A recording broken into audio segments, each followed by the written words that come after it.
Well, greetings and salutations, everybody. Welcome to the best damn movie-related show on the planet Earth, the John Campea Show. But this is open mic here on the weekends. It's kind of an offshoot of the John Campea Show. You see, every day on the John Campea Show, Monday through Friday, we save time to take some live questions. But here on open mic on the weekends, all we do is take your live questions, just more laid back and relaxed, just talking about whatever the things are that you and I, as film fans together, want to talk about. And listen, there are a number of things I've been looking through. I just took a peek at the chat, and there's some really interesting questions coming in today. But before we get into some of those things, a little bit of house cleaning. As you guys know, one of the co-hosts on the John Campea Show is, of course, Erin Cummings. She's on Thursdays and Fridays. And last night was her big debut on Dynasty. She's got an arc in Dynasty this season, and last night was her first episode. So there's me taking a picture of my TV as I was sitting down watching Dynasty last night, and there she is. This is her first scene. This is her very first scene. She's playing the district attorney who's prosecuting like the main patriarch of the show, I guess, this season. And she was great. Erin was great. She fit in so perfectly with the show. It was crazy. It was really, really great to see her in there. So, I mean, this season alone, I mean, she's done a number of shows we've talked about. I mean, she's in All Rise. She's got Dynasty. She's going to be in Lucifer, this upcoming final season of Lucifer. So, yeah, really great things happening for Erin. So I hope a lot of you guys had a chance to check Erin out on that episode yesterday. And one little bit of housekeeping for you guys, too. Now, we made this announcement last week, but I'll talk about it again here. So, as some of you guys may know, one of the shows that we do during the week is Weekly Hero. That's where me and Robert Meyer Burnett just talk about the highlights of the, comic book related material in television and movies in one show a week. Well, we made a little bit of a change last week. And what we've decided to do is that the Weekly Hero is no longer going to be a show on our YouTube channel. So from now on, Weekly Hero is going to be a podcast. And we're going to start doing Weekly Hero as an audio-only podcast, and we're going to start that this week. And I will let you guys know when the first podcast goes up. It's going to be just like Weekly Hero was on the YouTube channel, but now it's just going to be audio-only, which quite frankly is about 50% less work for me. Doing it as an audio-only podcast is minimum 50% less work for me, and that's kind of one of the big benefits of it. So we will let you guys know when that's launching, and we'll give you the links and where you can find it and all that kind of stuff. But yeah, Weekly Hero starts as an audio-only podcast this week, so that is coming. Because I know some people are asking me about the status, if you will, of Weekly Hero. Anyway, so there's that. Now, with all that down, let's get to what we're actually here for, which is taking your guys' questions. And we're going to get things started off here with Anonymous, who wrote in, "The Irishman is the first time I thought Ray Romano was actually good in a movie. No. No. Now, I'm not saying Ray Romano has been a great theatrical thespian, but he was awesome in The Big Sick with Kumail Nanjiani and Holly Hunter as his wife. Ray Romano was terrific in that movie. And granted, I don't think I've ever seen him in a movie where he was any good before that. But yeah, and yes, by the way, you're right. Ray Romano was really good. I liked him very much because you figure you're putting Ray Romano and he's going to be in scenes with Robert De Niro and he's going to be in scenes with Joe Pesci. And he's like, how are you going to stand there on screen against like some of the greatest of all time? And he fit in really well. He did really good, but I got to disagree. This was not the first time he was really good in a movie. He was excellent in The Big Sick. He was excellent in that movie. And if you haven't seen The Big Sick, I love that movie. It has a very, very special place in my heart. It's emotional, but it's extremely hilarious. I just love that movie. Check it out. If you haven't seen Ray Romano and Big Sick, go check that out. All right. Lil Suthius writes, "Hey guys, my least favorite Mandalorian episodes are 1 and 5. Mine too. Both by Dave Filoni. In my opinion, some aspects of both are those of both those episodes just didn't fit with the rest of the other episodes. I think he needs 1 or 2 more shows of a different genre maybe to show he can tackle a movie. Well, I'll say this. The most recent episode of Mandalorian, the one that just came out this Friday, is awful. It's just terrible. They accomplish, we talked about it on the show yesterday, but they accomplished nothing in it. Like last week's episode, Sanctuary, that episode accomplished so much. It, in one episode, gave us more character development for the Mandalorian himself than any of the other episodes did. It gave us massive development in the dynamic and relationship between Baby Yoda and the Mandalorian himself. Because the Mandalorian, in the first 3 episodes, feels this odd and unplaceable sense of obligation to this Baby Yoda. He's got a connection to it somehow.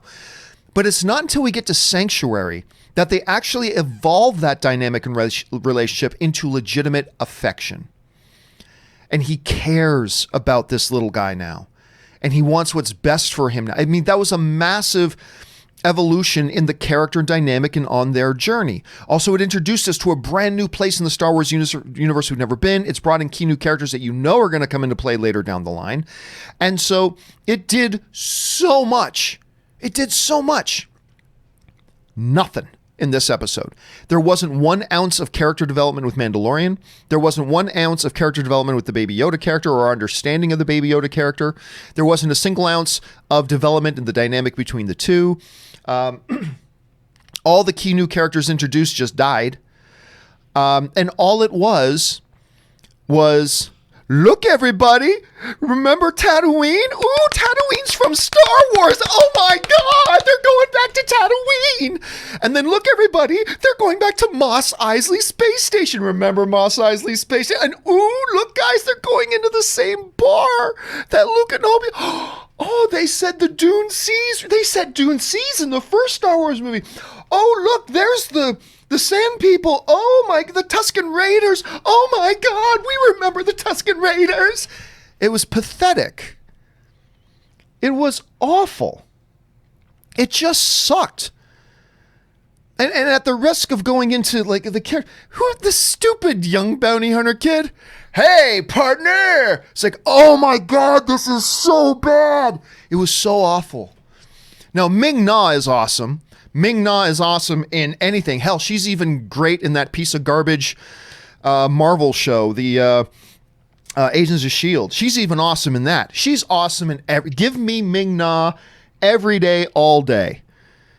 But she wasn't enough to save this thing. No character development, no dynamic development. All it was desperate fan servicing. Look, everybody. Look. It's a spaceport just like the Millennium Falcon was in. Oh my God. But I will say this about the Dave Filoni thing. Now, I agree, episode 1 is my second least favorite episode, but I liked episode 1. I had a few issues with it, but I thought episode 1 was pretty good. And you could tell it's by a guy who, you could tell episode 1 was being directed by somebody who really has no experience directing live action stuff. But you know what? I thought he did a pretty good job. I thought Filoni did a pretty good job. It could have been better, but I thought he did a pretty good job with episode 1. Episode 5 was just horseshit. Just no character development, nothing with the interrelationship dynamics. It didn't move the story forward at all. Nothing happened at all. The entire episode, the entire 35, 36-minute episode was setting up a 3-second shot at the end. It's like, ooh, whose boots are that? Really? You just wasted an entire 36-minute episode to give us a quick glimpse of some boots at the end. Couldn't you have accomplished that another way? Couldn't you have built have something happen with the characters? Have something that was relevant? I don't know. I was tremendously disappointed. It's the first episode of The Mandalorian that I really can you tell that I really wholeheartedly did not like. It's the first episode of Mandalorian I didn't like. Now, that just because I didn't like it doesn't mean anybody else shouldn't like it. If you watch that episode of The Mandalorian and it tickled your fancy, awesome. That's great. I've got episodes and movies that I like that nobody else likes, but that's all that matters. How did you enjoy it? And if you enjoyed it, that's awesome. I just, as somebody who has enjoyed every single episode of The Mandalorian up until this point, I just thought it was garbage. I thought it was absolute throwaway, nonsensical garbage. That was nothing but desperate. You know, I've given this thing before. You know how the most desperate, pathetic, weak, bottom of the barrel pop a band can get get. You know, if they're doing a concert in Boston. Hello, Boston! How you doing, Boston? Ooh, he said the name of our city. Way! That's what this whole episode was. This whole episode was that. I don't know. I was just very disappointed because I have been loving this show. And I look forward to each new episode. But yeah, this one was kind of a letdown. But again, Lil Suthius, I credit to Dave Filoni. I actually thought he did a decent job with the first episode. So let's see where he goes from here. Fortunately, that was the last episode that he's directing this season, but let's see what he does maybe next season. All right, Lil Suthius writes, though I thought I tried something different, my top favorite movies that begin with each letter of my first name. This was harder than I thought. Here it goes. S, Saving Private Ryan. U, Up. T, Transformers, the 2007 incarnation. And H, Honey, I Shrunk the Kids. Love them all. There's a classic. You know, they're doing a kind of a reboot, relaunch, requel, sequel sort of thing to Honey, I Shrunk the Kids, which I thought, okay, that's interesting. But in an era that we have Ant-Man and the Atom on, is that really something to do? But okay, they're going to move forward with it. So that's interesting. That's an interesting, and maybe I should do that sometime. My favorite movies, according to the first letters of my English first name and of my Italian, because my real first name is Giovanni. So I'll do one for John and I'll see if I can come up with one of those. That's an interesting idea. Jack Dries writes, I live near Boston. A new ArcLight opened by TD Garden. I had a sample of their flavored popcorn before boarding the train home. I'm going Sunday to see Uncut Gems with an intro from the directors, the composer, Kevin Garnett, and Adam Sandler. I can't wait. You know, it's funny that you mentioned that because I just got an email yesterday from the ArcLight Cinema in Hollywood laying out 4 days that they are doing screenings of Uncut Gems with the director and Adam Sandler there to do a Q&A. And listen, I gotta say, for any of you living in whichever city you're in, if you ever get a chance to go to a screening where the director or producers or actors of a movie are going to do a Q&A, I highly recommend it. I really do. It's a really fun experience, and it gives you a whole different appreciation for the movie when, you know, we can sit there and talk to the people or hear from the people directly. They're in the room with you who are actually responsible for making the film. It's a lot of fun, and I go to as many of those as I can. So I am also, Jack, going to be taking advantage of that and going to one of these Uncut Gems screenings so I can hear Sandler and the directors talk about it. And this is a movie I'm really looking forward to. By the way, National Board of Review just gave out their annual awards. Best Actor of the Year went to Adam Sandler for Uncut Gems. Over Robert De Niro for The Irishman. Over Robert Pattinson for Lighthouse. Over Adam Driver for Marriage Story. It's impressive that he won that award, so let's keep our eyes open for that. Anyway, Nathan Oswald writes, over under 40%, we get Fast 9 trailer during the Super Bowl. What is the release date for Fast 9? Hold on a second. Let me... Fast 9 release. I can't remember what the release date is. May. Okay. I'll say this. Over 40%, but I don't think it'll be the first trailer. I'll go over 40%, but I do not think it'll be the first. I think we're going to get a trailer before Super Bowl. I think we're getting a trailer for Fast 9 before the Super Bowl. So I will go over, but I do think we'll get a spot for it. So I'll go over 40%. I wouldn't go 80%, but I'll go 40%. Okay, next up here. Casinema Reviews writes, a few weeks ago, you joked about the idea of the Mandalorian trying to find a babysitter for Baby Yoda while he went on a bounty hunt. And look what happened in yesterday's episode. That's basically what the episode was. Yeah, I thought that scene, and forgive me, I'm just going to give a little bit of a spoiler away. It's nothing significant because nothing significant happens in this episode. But really, he's so hyper protective of this baby, yet he lands in a docking bay with total strangers and droids which he hates.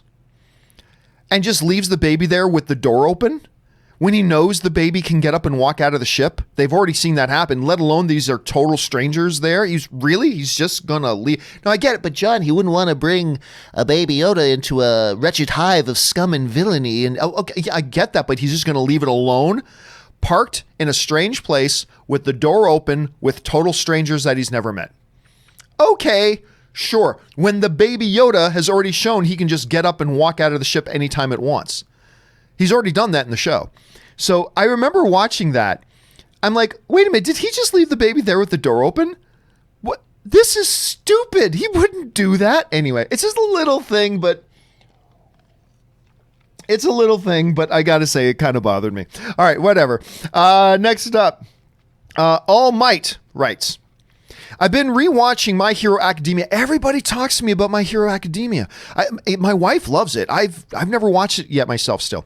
And John, you really need to give this show a shot. Each episode is only about 19 minutes of actual content. I'm 12 episodes in, and I'm already having those F moments like you have with "and Rohan will answer." Really?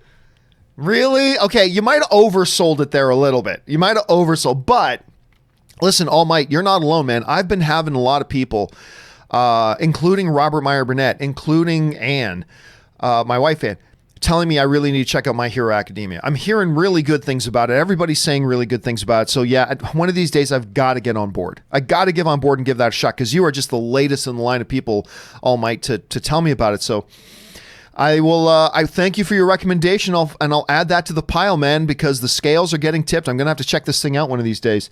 All right, thanks for the recommendation, All Might. All right, Ike Moore writes, I'm one of the few defenders of the Seinfeld finale.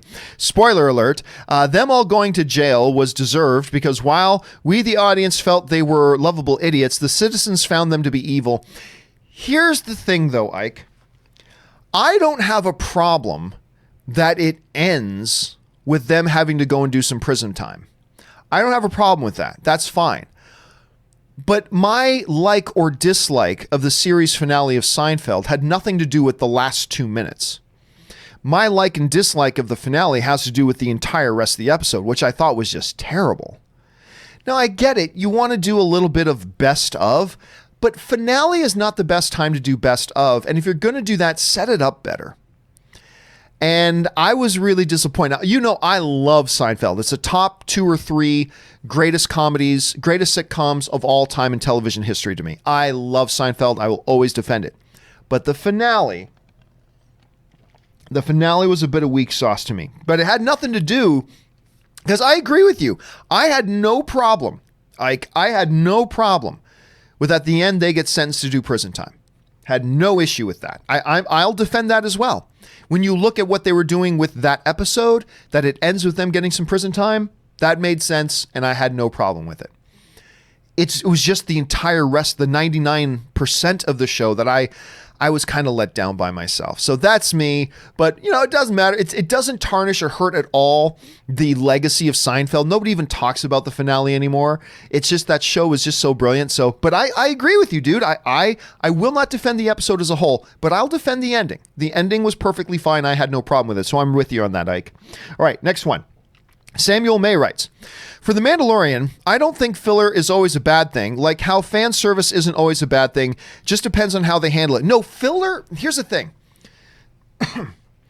Some people will look at episode 4, The Sanctuary, or Sanctuary, not the, just Sanctuary, and say it's filler because it didn't involve the overarching story. There really wasn't a lot done in the overarching story. But I'm fine with that because it's a part of the hero's journey, and they still did narrative work in that episode. The development of the relationship, the development of Mandalorian himself, new environment, introduction of a new character, couple of new characters who you know are going to become important down the line as well. There was a lot of work done and a lot of things accomplished in the episode, even though it wasn't part of the overall arcing episode story about what is this baby Yoda, what's going to become of the baby Yoda, all that kind of stuff. Even though the overarching story wasn't addressed, it's still a fantastic episode because it still does all this narrative work. This episode literally accomplished nothing. It accomplished nothing. It is one of those cases where, because, okay, we're introduced to this young bounty hunter. Oh, okay, he's dead. Oh, introduced to the Ming Na. Oh, okay, she's dead. Okay, so that's it. Nothing is accomplished in this movie. In this episode. Nothing. Lots was accomplished in Sanctuary with the character development of Mandalorian, the relationship development between him and the Baby Yoda, characters that we know we're going to come back to. All sorts of good stuff was there that you could not miss that episode. This episode, if you fell asleep last week after watching Sanctuary and you slept for 2 weeks and then you woke up just before episode 6 and you just watched episode 6, never watched episode 5, you wouldn't even know you missed an episode. See, that's the thing. When an episode comes on where you realize, if I didn't even know this episode existed, it wouldn't have affected my overall understanding of the season as a whole, that's a problem. That is not just filler. That's a waste of time. They just wasted my time. There was absolutely nothing progressed, nothing accomplished in this episode whatsoever. And you can't do that. You can't do that to an audience, but they did. But John, they showed the sand people. I don't know. Whatever. So yeah, filler episodes are okay if you still do the narrative work and if you still put in important things that add to the overall narrative with character development or story development, whatever, as long as you're still accomplishing something. This episode accomplished nothing. So anyway, there's just that for me. All right. Let's see. Where else were we at? Eric Silva Gomez writes, where were we at? Oh yeah. The argument scene in Marriage Story. That is like, you know what? I finally watched Marriage Story last night. Finally watched Marriage Story. I do not like it as much as most people do, but I liked it. I liked it. It's very good. It's a very, very good movie. And it is all propelled by the performances well, first of all, Laura Dern is great in it too. Alan Alda was great in it. But you look at Scarlett Johansson's performance, incredible. And Adam Driver is getting a lot of buzz for Best Lead Actor Academy Award.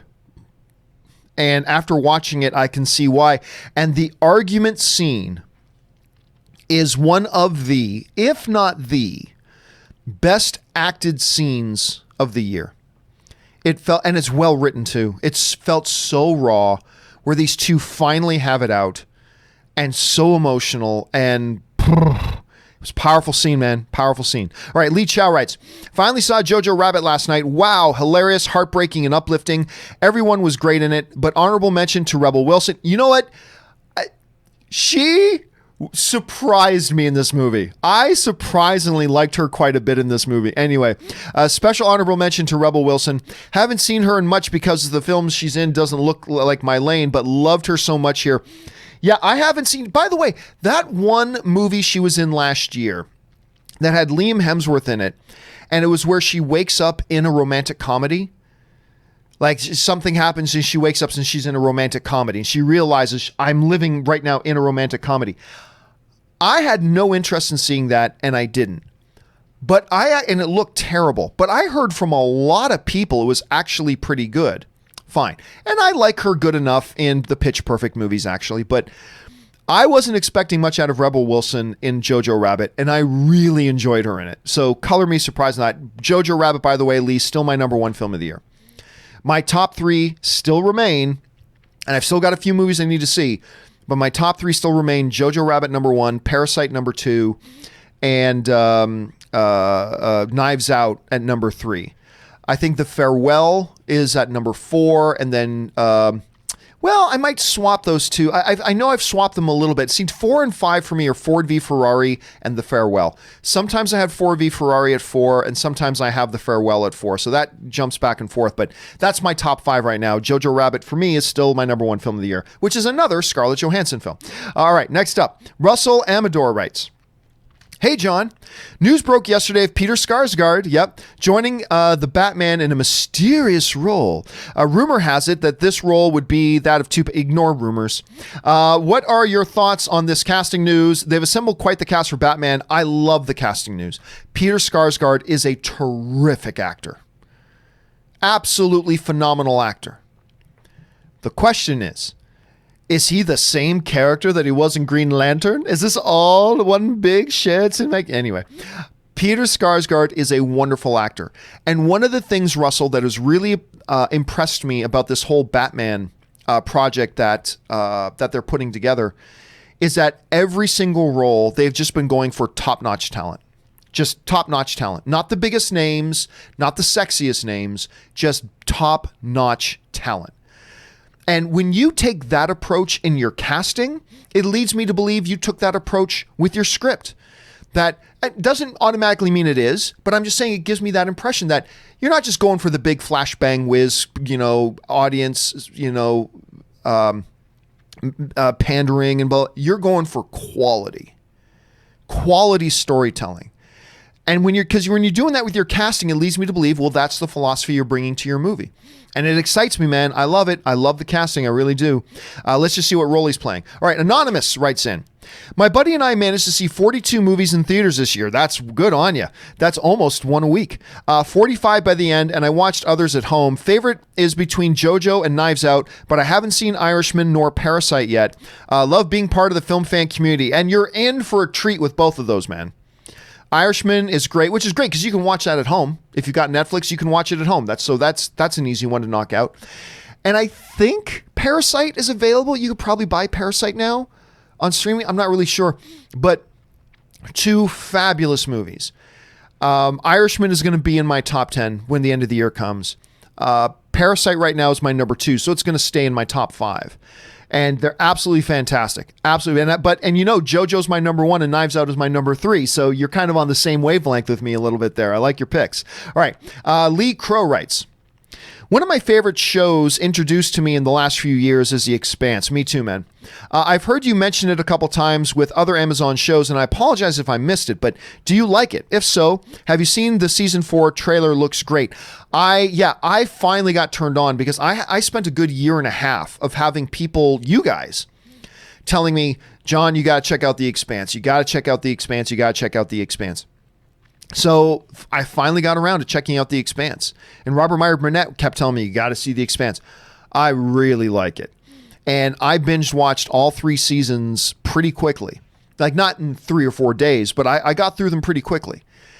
And yes, I have seen the trailer for the next season. I'm very excited about it. I can't wait. And I'm not going to pretend it's my favorite show on TV right now, but I really enjoy that show. And if there's anybody who's a fan of good sci-fi stuff on television, The Expanse is absolutely one that I recommend you check out because it is really, really quite good. So take Lee's advice here. Take Lee's advice. This is a show worth checking out. And, it's not going to be for everybody because it is a kind of high concept sci-fi, which means it's not going to appeal to everybody, which is totally fine. But if you do like sci-fi, I would say you owe it to yourself to at least give it a shot because I think chances are you're going to enjoy it. I really liked it. All right. Yusuf Alvi writes, I'm kind of upset about the Connor versus Cerrone fight. Once Connor beats an old man who's on a losing streak, oh God, Yusuf, that's a terrible take. And I'll tell you why that's a terrible take in a second. An old man who's on a losing streak, him and Dana White are going to say it's worthy of a title shot, which is just stupid.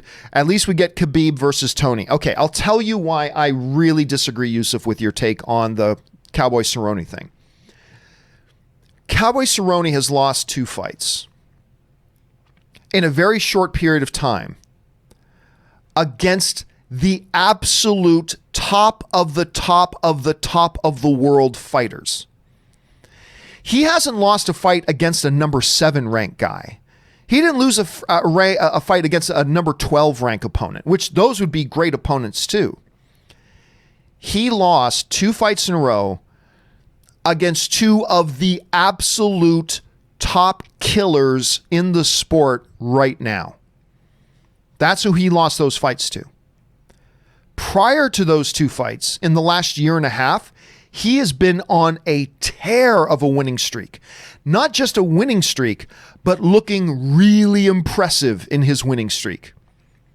So listen, that's the thing. When you get the top guys in the world, they're going to fight each other. And when they fight each other, one's going to win and one's going to lose. That doesn't, and by the way, a loss is not a loss in the UFC. Like, I fight an unranked guy and lose. That's not the same as you fighting a number 3 ranked guy in the world and losing. You can lose to a number 3 ranked guy in the world and nobody will really look cross at you for that. I lose to an unranked. So all losses in the UFC are not the same. So yeah, you could look at Cowboy Cerrone saying, he lost his last 2 fights. Yeah, you could say that. You can say that. But that's not taking into consideration who he fought in those fights. And the guys that he lost those fights to are all guys who are in the absolute top title contention discussion. And he was ripping through people right before that. So I do not look at that. I actually think this is a great matchup for a great fight. Why? Because McGregor, who I used to love and now I hate, but McGregor is an elite level striker. Cowboy Cerrone is an elite level striker. And I think this matchup makes for one hell of a fight. I think it's going to be a terrific fight. And remember, too, McGregor's been out for a while. He's going to have a bit of rust. He's been out for a while, playing patty cake with boxing and whatnot. That's all boxing is, patty cake with gloves. But he's been out of an MMA ring for a while. So ever since he lost to Khabib. So I think this makes for a very interesting fight. And yeah, I say Conor McGregor is the favorite. But this is going to be a dynamic, fun fight to watch. As far as Khabib versus Tony goes, Tony stands no chance. Tony has a fighter's chance. He's got a puncher's chance. Lucky hit behind the ear kind of chance. That exists in every UFC fight. He's got that chance. But other than that chance, he's got no chance. Khabib, every time I try to say his name, I say Nurmagomedov. I'm probably saying it wrong there. Khabib, he is the baddest man on the planet. That's it. Period. End of sentence. Nobody better. He is the baddest man on the planet. Period. Pound for pound. Pound for pound. He can't fight a John Bones Jones who's 30 pounds heavier than him and beat John Bones Jones. But pound for pound, nobody on this planet is a better fighter than Khabib. He can still lose. He's human. He could get hit with just the right shot or some awkward shot or whatever that phases him, and you never know. That can happen. But that aside, there is not a better fighter on the planet than that. So anyway, that's just kind of my take on that, Yusuf. So I don't underplay that Cerrone fight.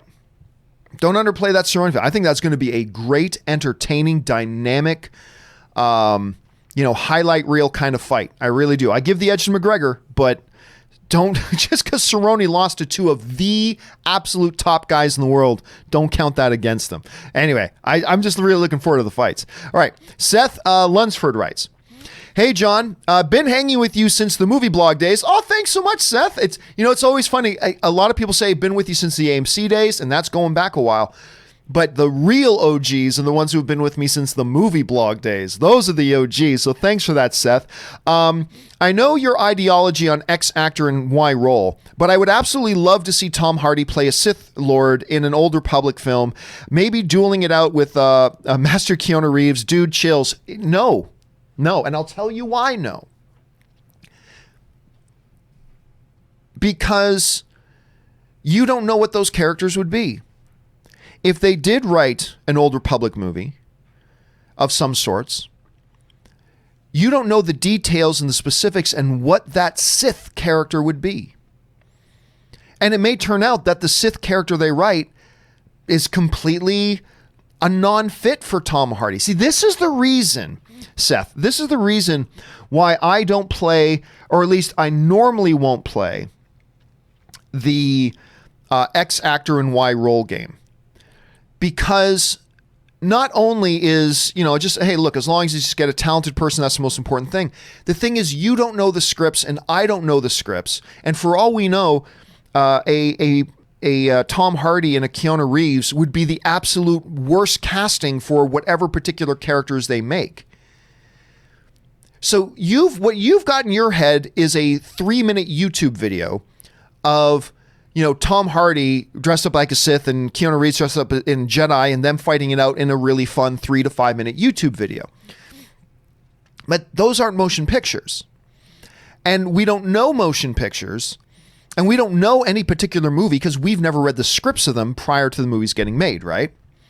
So that's specifically why, Seth, this exact type of scenario that you just brought up is exactly why I don't like playing the X actor in Y role. It's like, John, who should play Two-Face in the next Batman movie? Well, since I have no idea what kind of Two-Face they're writing, it's impossible for me to say. I have no idea what their iteration of Two-Face is going to be. So if I gave you an actor, if I said an actor who I think should play Two-Face, what I'm doing is I'm giving you an actor who fits in my head what I think Two-Face should be in the movie, but that may not be what they do in the movie. Right? Heath Ledger as Joker is a great example of that. When everybody jumped up and down saying, what? The Brokeback Mountain guy is Joker? That's stupid. Now, everybody pretends today that they like the casting, but they're lying. At the time when they announced that Heath Ledger was going to be playing Joker, everybody hated it. But I think that's because everybody had an idea of what Joker would be like in this upcoming Batman movie, and they didn't see Heath Ledger playing that Joker that they had in their heads. What they didn't know is the Joker that Christopher Nolan had in mind. What they didn't know was what that Joker was going to be like according to the script. And maybe if we did know the script before seeing the movie, and we did know what kind of Joker that Christopher Nolan was going for, if the public knew that, then maybe when they announced Heath Ledger playing the role, a lot more people were saying, oh, well, okay, if Joker's going to be like that, I could see Heath, like maybe we would have felt really differently about it when they announced the thing. But what happened? They announced Heath Ledger without us knowing what their iteration of the Joker was going to be. Everybody got all mad and pissed off. And then we saw the movie and we're like, oh, well, okay, well, he was perfect for that, right? And that's a good example of why I don't do the X actor in Y role, because you're casting for the character the way you have incarnated in your head, not necessarily the way the filmmakers are going to incarnate them on the screen. And if you did, maybe we'd realize that that actor is actually a total mismatch for that role. So that's why whenever anybody asks me, Seth, over the years about, what do you think about this guy playing this role? My answer is always, as long as they cast a good actor, as long as they cast a talented, good actor, then I'm all for it. Then I'll give them the benefit of the doubt that they're casting the right person for the role, as long as that's a talented person. So yeah, if they announced an Old Republic movie tomorrow and they said they were going to bring in Tom Hardy's a great actor, so I'm all for it. If they announced tomorrow that a Keanu Reeves was going to be playing a Jedi in a new Old Republic style movie, I think Keanu Reeves is a really good actor when you put him in the right role. So I'd be like, yeah, I'm all for it. Maybe not my top pick, but it doesn't matter. He's a good actor. He can perform well. I'm for it. That's why I always take that thing. So right now, the idea of Keanu Reeves versus Tom Hardy in a Sith versus Jedi fight sounds like a really great 5-minute YouTube video, but I don't know if that makes for a good movie. So that's kind of where I'm at on that. You see what I'm saying? So, yeah, I mean, look, another great example, Batman versus Superman.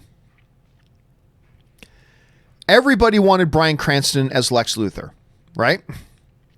But the Lex Luthor they wrote was totally not a match for Bryan Cranston. The Lex Luthor we all had in our heads, Bryan Cranston's a great match for that. But the Lex Luthor, I should say, in the script, Bryan Cranston is not a match for that. Bryan Cranston wouldn't have been the right guy for that. But the Lex Luthor in our heads, yes, so we were all screaming for Bryan Cranston as Lex Luthor, but that's because we didn't know what the movie had in store or what the movie wanted to do, right? And everybody thinks, well, if you change the actor, the character would have done different things. No, the character still would have followed the script. So anyway, that's just kind of my all thought on that, Seth. But listen, dude, seriously, there's not a ton of people that have been around with me since the movie blog days. So thank you for that, sir. And it's good to still have you along the ride for that. And thanks for sharing your question on that. All right. Next one up.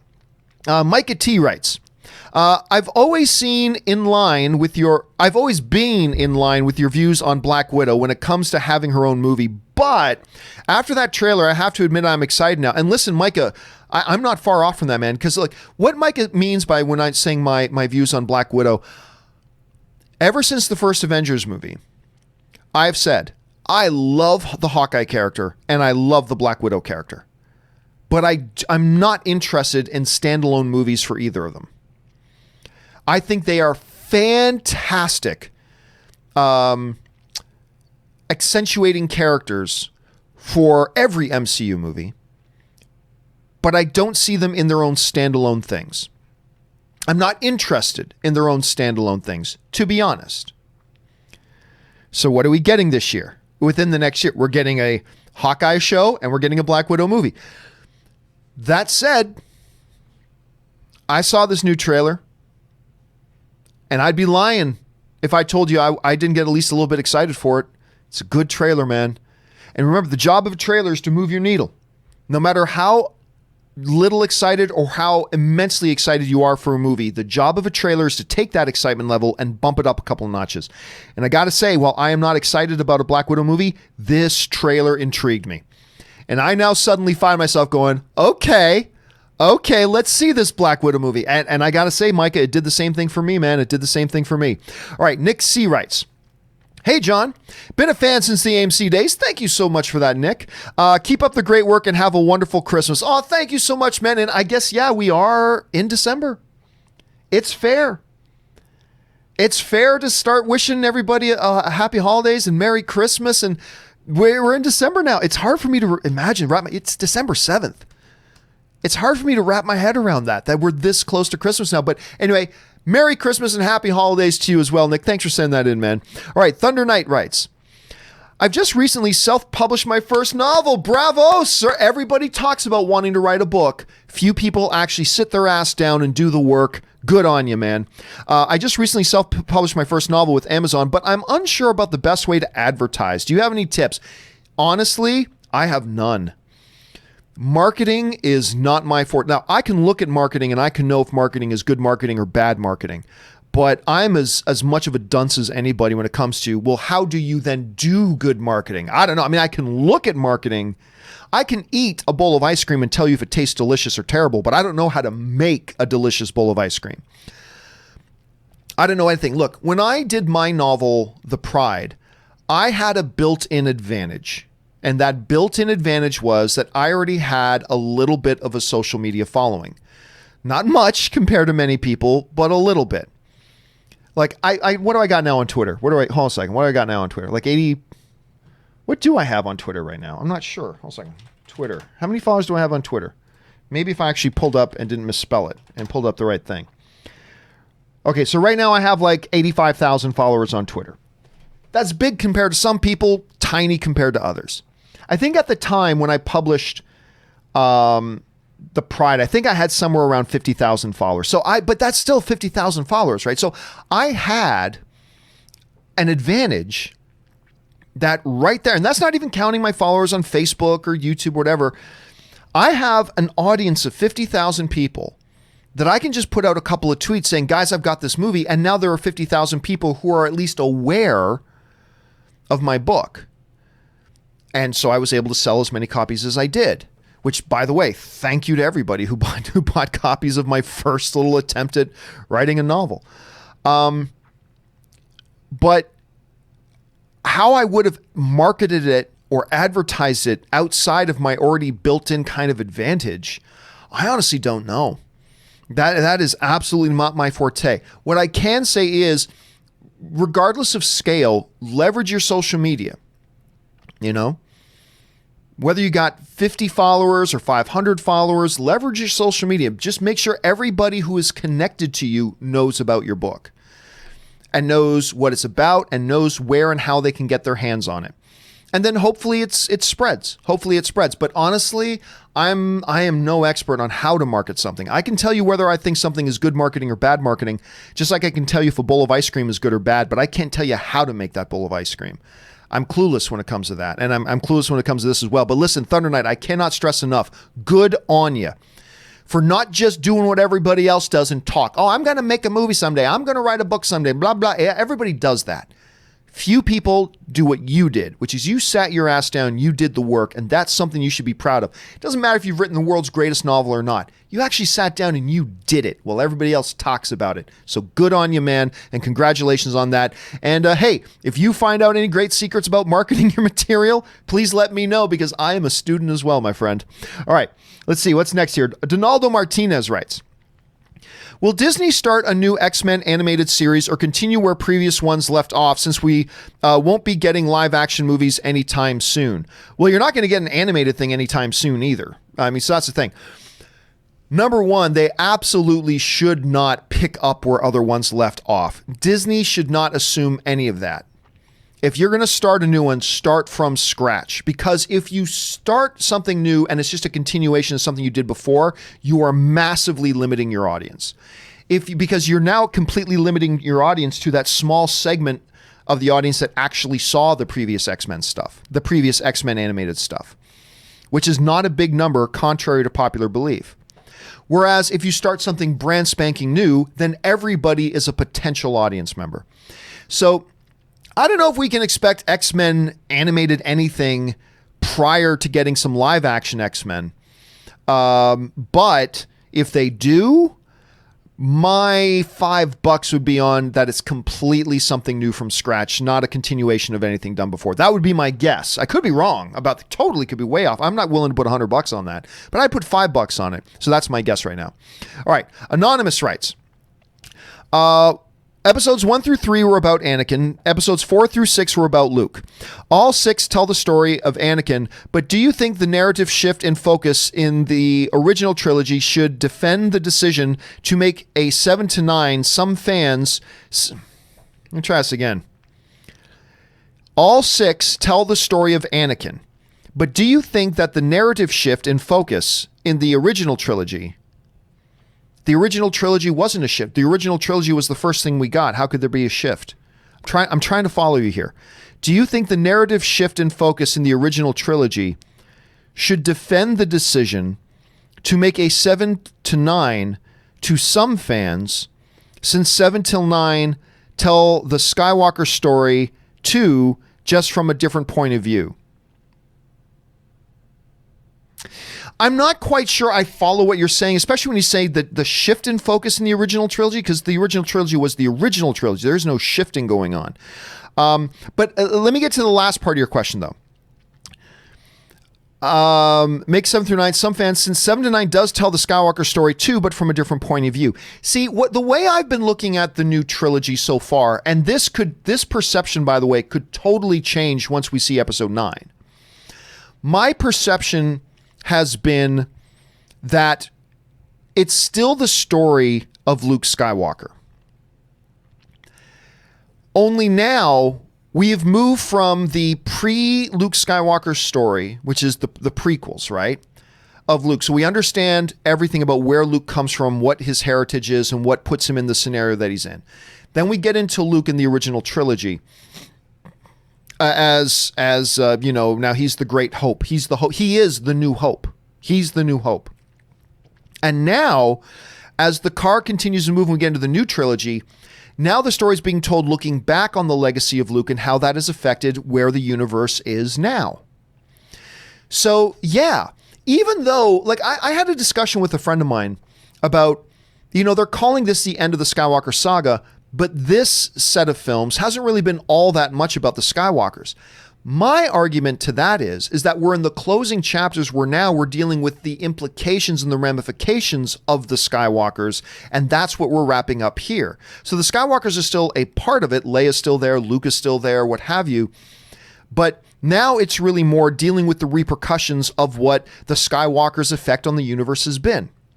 So I do see it that way, Anonymous, as a matter of fact. So maybe I'm right, maybe I'm wrong, and maybe I'm misinterpreting your question, which happens from time to time. But that's how I kind of personally see it. Anyway, interesting question, dude. All right, next up, Josh Bing writes, when Arrow started, a big reason it worked well to me was that it highlighted Stephen Amell. He is a talent to watch. But as time went on, they sacrificed his screen time for each characters and for each new characters and storylines. Do you think this is why a lot of people lost interest? No. But it's connected. I believe at any rate, and I could be wrong, but I believe at any rate that it's connected to what you're suggesting. Very few shows just focus on one character and that's it. Mandalorian is an exception, but even Flash is very much about Wells and Cisco and Frost and everybody else, and everybody else connected to the show. But the focus is always on Flash.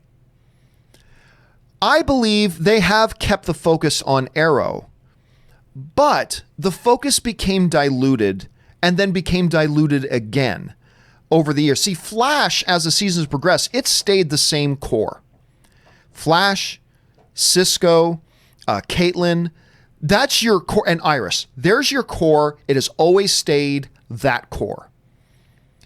And every once you'll bring a elongated man in there. You'll bring other little things, but they stay on kind of on an orbital sense, right? What Arrow did was, to me, Arrow was at its height in its power when it was the three. It was Arrow with his two supporting team members, Diggle and Felicity. That was when the show, to me, was at its best. It was a one-man's crusade to save his city. To me, and I can only speak for myself as an audience member, because remember, I was like the world's biggest Arrow fan for the first couple of years. I was like an I called myself the Arrow evangelist.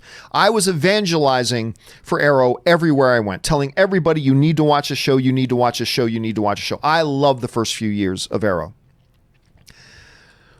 Where it started to lose my interest as an audience member was the writing started to get terrible.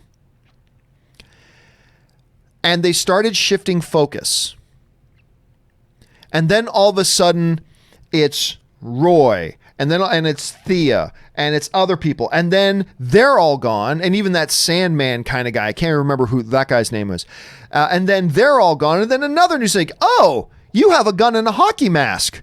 You're a superhero. Come train with me. What? What? I mean, and then they started putting another huge team together. It's like, oh, now there's another canary, our third canary, by the way. So there's another canary. And don't even get me going on the Captain Buckles fiasco. Ladies and gentlemen, don't even get me going on Captain Buckles. But yeah, that was there too. To me, it's the writing. Yes, they started to dilute the show and convolute it with adding so many different characters and then swiping them all away and then bringing in another entire new set of characters, all of which had just completely ridiculous origins to it. It's like, wait a minute, because this guy Renee carries a gun and puts on a hockey mask, we're cool with him, he's a superhero? That's what that is? What? Anyway. But as it did that, though, to your point, it did start to take more and more attention just away from Stephen Amell. More importantly, it started to change how they treated the Arrow character. I have always said, even though it's not consistent with the comic books, but screw that. I have always said, when Arrow works best is when Arrow is essentially the Batman of the Arrowverse universe. You know? It works best like in the early days of the Flash and Arrow crossovers, like everybody knew. It doesn't matter that Flash has superpowers. Everybody's scared of Oliver. Everybody is scared of Oliver. They love Oliver, but just like, don't make Oliver mad. That is when this show worked best, when he was the de facto Batman character of that universe. That's when it was firing on all cylinders. And they've gone back and forth like, no, I'll never kill again. And then he starts killing again. And then he goes back to, no, we don't kill. And then go, you know what's funny? The last episode of Arrow, this kills me. The last episode of Arrow, and I've been pointing out the hypocrisy of this in Flash and Arrow and all this sort of stuff. You know, Roy doesn't want to come back because he'll kill people. I got this bloodlust, man. I'll kill people. And Diggle's like, no, man, now you're with the team. You can stop yourself from that. And in that same conversation, oh, there are some guards. Kill. Just fire arrows into their hearts and they just murdered 3 guys who, for all they know, were really good guys. Maybe just they were having a tough time making ends meet. Maybe they got a kid. Maybe that one guard's got a kid who was sick and he's just, maybe he doesn't like being a guard for some bad guys, but my kid's in trouble and I got to make this extra money, and he's all right. All I got to do is guard this armored truck for this. Okay, I'll be a guard. And along comes Roy, arrow through the heart. You're dead. And no worries about it. When they were just having a conversation about, oh man, I'm so concerned I'll hurt people, man. I got this bloodlust and I crossed the line and I killed that one guy once. Kill. 3 seconds later.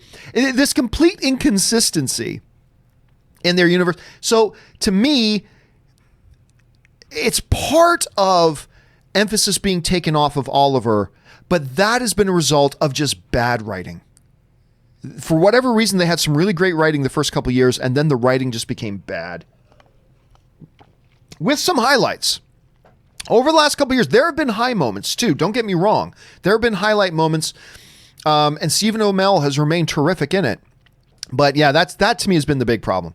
All right, Ryan Lohner writes, why I don't consider The Last Mandalorian filler. The lore of Tatooine is expanded. The lore of Tatooine has nothing to do with Mandalorian. Remember when R2 and 3PO were kicked out of the cantina?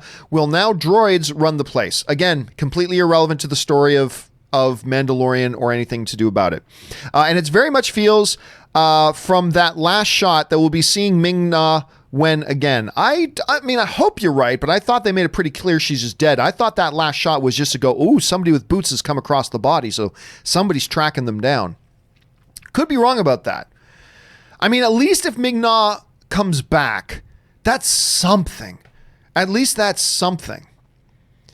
But walking into a 3-second shot of them walking into a bar and seeing that there's a droid bartender, that's not evolution.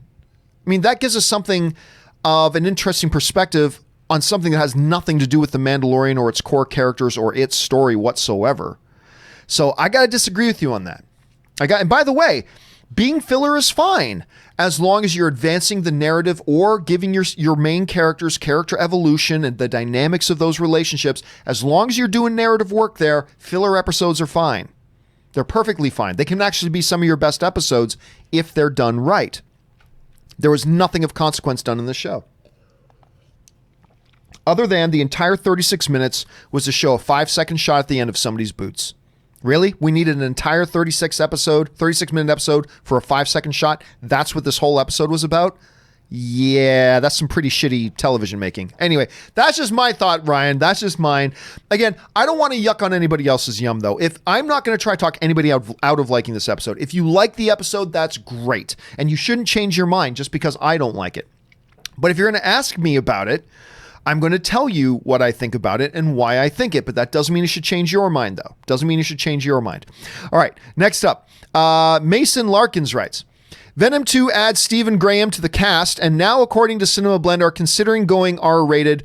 What are your thoughts on this, John? Until it comes from the studio or from the Hollywood Reporter Variety, I honestly don't pay much attention to it, even a great site like Cinema Blend, and I like Cinema Blend very much, by the way. But I don't give much credit to it. And by the way, I really don't think they've already written their script. That's the thing about all this. Venom has already written their script. It's done. And it either is an R-rated script or it isn't. That's the thing. They've got their script. It's either an R-rated script or it's not. If they feel like once they shoot it that, you know what? This entire thing is practically PG-13 with maybe the exception of this one shot. Okay, so let's edit that one shot just so it gets a PG-13. Great. If they shoot and realize, man, this is hardcore R. Yeah, we would have to change everything about the movie to get a PG-13, so let's just leave it as it is. Great. But the script is done. It is what it is. So they're going to shoot it. And then the MPA is going to give them an opinion about whether they think what they've shot is PG or R, PG-13 or R. And then, Sony will ask them, okay, if they gave it an R, how close were we to a PG-13? What were some of the more indictable shots that maybe we could change if we wanted to? And they'll come back with a recommendation and say, well, if you did change this and this shot and this shot, we'd probably give you PG-13. And then Sony will look at that and say, does it change our movie much or does it not change our movie much if we make those changes? And then they'll decide whether to make those changes. But in general, the script is done. It's not like they're going, man, maybe we'll make our movie rated R. Let's write a script now that's rated R. No, they got their script. They're going to shoot it and they're going to see how it plays out. Look, I am all for PG-13 Venom. The last by the way, Venom comic books are PG-13 for the most part. The last Venom movie was PG-13, worked perfectly well. If they want to try rated R, fine. Honestly, I'll be honest with you, Mason. I think way too many people think whether something gets an R rating or a PG-13 rating is way overblown. I really think we give it way too much attention. It really doesn't matter. Because here's the thing. If you take a PG-13... Look, if Deadpool sucked and it got a PG-13 rating, make him say fuck more 10 more times so it gets an R rating. That doesn't magically make the movie better. The movie's either good and entertaining or it's not. And that's kind of irrelevant to whether it's R or not. Now, there are some very few examples where an R rating, like Deadpool, is really the most appropriate way to go. And that'll determine the entire DNA of what way you take your movie. But again, with the Venom situation, they've done a PG-13 and it worked perfectly fine, and they've already written their script. So I don't give a lot of attention to this story, to be honest with you, about it. Oh, they might make it rated R. Well, they're going to shoot the movie and submit it to the MPAA, and then the MPAA is going to tell them whether or not they would give it an R or PG-13 or not, and then Sony will make a decision if to do some edits to get it down to PG-13 or not. Or maybe it won't even come out to R in the first place. But what they're not going to do is like, oh man, we made our movie and the MPAA gave it a PG-13. Let's put in some titties. Yeah, then let's just throw in some titties just so we can get the R rating. I mean, they're not going to do that. So it'll be interesting to see how it works out. But honestly, I think we as audiences, we give way too much stuff to, if it's rated R, that means it's going to be good. No. And by the way, Joker was rated R, and it was awesome. But newsflash, it still would have been awesome. That movie, at its core, at its narrative core, that movie was fantastic. So even if they did tone down a couple of scenes to make it PG-13, and there's a lot you can get away with PG-13, Joker still would have been awesome. It still would have been awesome. Because a movie's either good or it's not. And the rating can accentuate that, but I don't think it's that big of a deal. But anyway, it'll be interesting to see how they do come around on that. All right, Omar writes, Gene Hackman and Ned Beatty were goofy in Superman, but proved they could be dead serious elsewhere in Crimson Tide and Network, respectively. For those who've only seen John Turturro in Transformers, he can prove the same. P.S. I love Crimson Tide. I like Crimson Tide very, very much, by the way. But yeah, that's the thing about Turturro. When the Turturro casting got announced for Batman, a lot of people went, what, the guy with the funny underwear in Transformers? It's like, okay, you've never seen O Brother, Where Art Thou? And you've never seen The Night Of. And Turturro is an award-winning actor. A lot of people don't realize that. He is a major award-winning actor. He is a fabulous actor. Yes, he played this goofball, ridiculous character in the Transformers movies. Granted, he did, but that was the character. Go and watch any number of his other projects. He is an exceptionally fantastic actor, and I'm very, very excited, Omar, to see what he does in this movie. All right, Mike Oxsmall writes, the two films you say you hadn't seen yet are Honey Boy and Peanut Butter Falcon.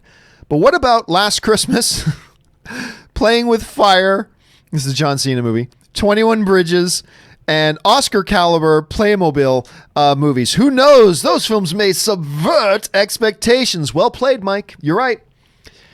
I have not seen Last Christmas, Playing with Fire. I did see 21 Bridges, by the way. Finally got around to that. Not a good movie. And I've also taken a pass on Playmobil. But you never know, man. Who knows? Maybe the Oscars, the Academy looks at those films and say, my God, John Cena's performance in Playing with Fire is inspirational and transformative. Let's give him an Oscar nomination. It's possible. But yes, the serious Oscar contenders I've still not seen, and actually there's 3 now.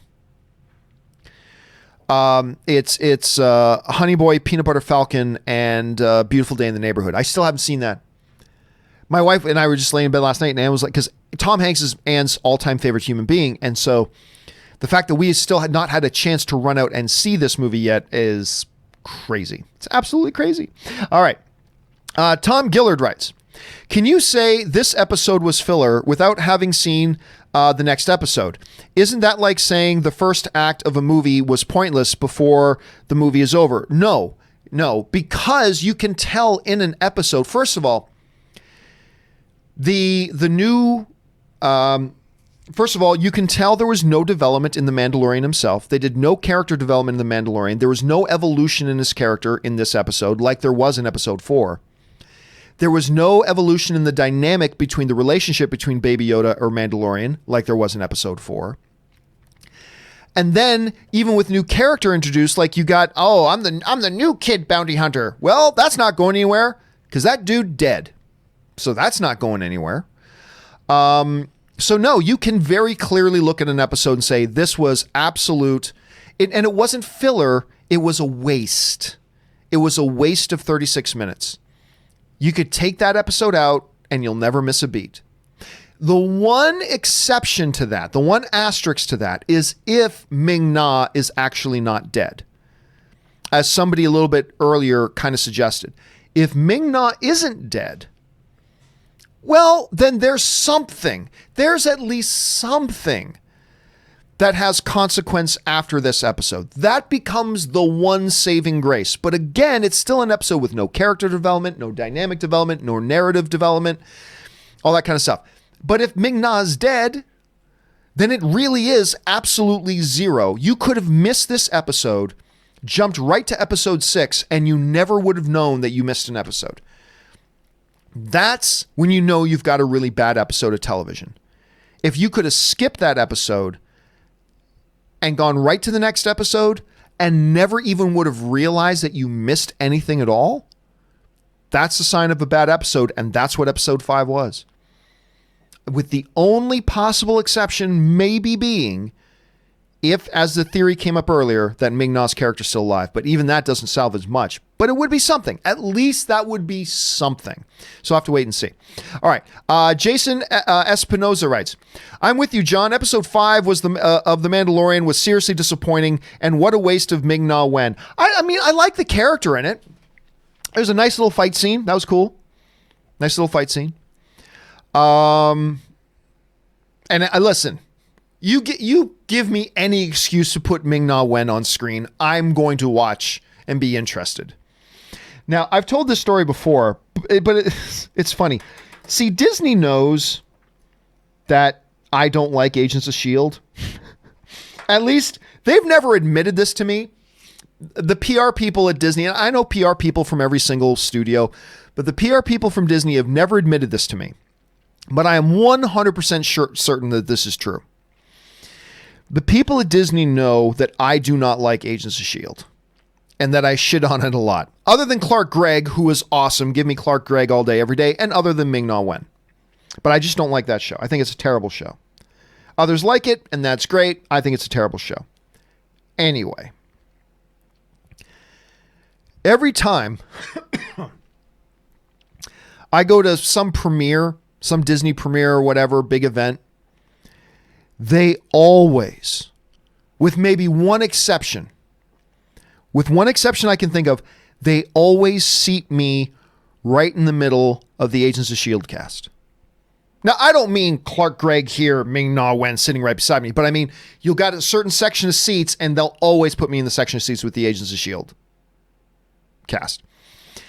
Which always makes me feel awkward. But the one good thing about that is that I always get to see Ming-Na Wen in the foyer. Like she does the same thing just before a movie will start at a premiere. She'll run out and get stuff I'm guessing for her kids. And so I always see her in the foyer. I don't go up and talk to her because I'm too scared to do that because she'll beat the shit out of me. But that's the one cool thing about that is I get to see Ming-Na Wen at these things, which is pretty cool. But yeah, bad episode, man. Bad episode. Anyway, Marley V writes, "Hey, John.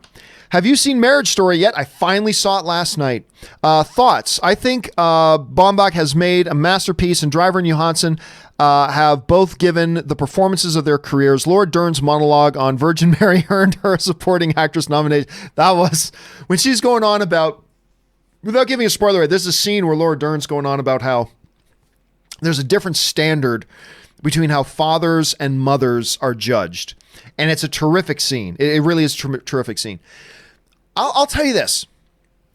I walked out of, my impression of Marriage Story is much like my impression of The Lighthouse, where the movie itself is good. The movie itself is good.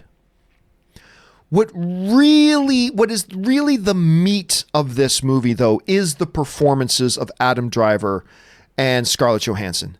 And again, some really good Ray Liotta, Alan Alda, Laura Dern. There's some great supporting performances as well. But at the heart of this movie is the performances of Adam Driver and Scarlett Johansson. Particularly the one scene that somebody earlier mentioned, which is the fight. I don't mean that. I mean the argument, the fight. If you saw the movie, you know which scene we're talking about. It was so disturbingly visceral and real. It was just astonishing. And the acting in it. I mean, I'm telling you, Adam Driver is going to get a Best Actor nomination at the Oscars this year. And that scene is why. He's great in all the rest of the movie. But if you were an Oscar voter and you're like, yeah, Adam Driver's got to be considered because he's great in this movie, maybe yes, maybe no, that argument scene tips the scale. Like if he was garbage in the rest of the movie and only good in that scene, yeah, never mind. But I'm telling you, this argument scene was great. And Johansson was great in it too. It's a movie, much like Lighthouse, it's a movie where I thought the performances were better than the movie itself, but the movie's still quite good, don't get me wrong. I think the movie was very, very good. I could never watch it again. I don't see myself sitting down watching again like I could watch The Irishman again, or I could watch The Big Sick again, or I could watch Endgame again, or whatever. I don't know that I'd sit down and watch Marriage Story again, but the performances in it, oh my God. That makes it worth watching all on its own. And if you haven't seen it, I would suggest taking Marley's advice and checking it out. So yeah, absolutely check that out. All right. Next one up. Green Arrow 7 writes, new Mandalorian episode broke creative direction. All previous episodes are through Mando's lens. He is in every scene. It's his journey. Episode 5, we cut to randoms. WTF. I will say this in its defense, though, Greener. I will say this in its defense. They cut away from him when it was necessary for the story of the episode, right? So, for example, you know what? I might have to take that back. I was going to say, for example, we needed to see that the woman at the spaceport, she finds little baby Yoda and is caring for him. But now that I think about it, even if you cut that scene out and Mando just comes back to the ship, realizes the baby's gone, and then he finds the baby with the woman, I think we should, you know what? You could have cut that scene out. You could have cut that whole scene out of little baby Yoda walking out of the ship and her finding him. You could have cut it out and it wouldn't have affected anything because Mando would have just showed back up at the spaceport. And then we as an audience also would have felt a little bit nervous about where's baby Yoda? But we didn't feel that because Filoni already showed us a scene about what happened to baby Yoda. So we would have had that same feeling that Mandalorian. And you know what? Now I'm thinking about it. That's another good example of how we're telling the story through Mandalorian's lenses because we should have felt what he felt coming back to the ship and realizing the baby's gone. We should have been feeling what he was feeling, but we weren't because Filoni already showed us what happened to it. So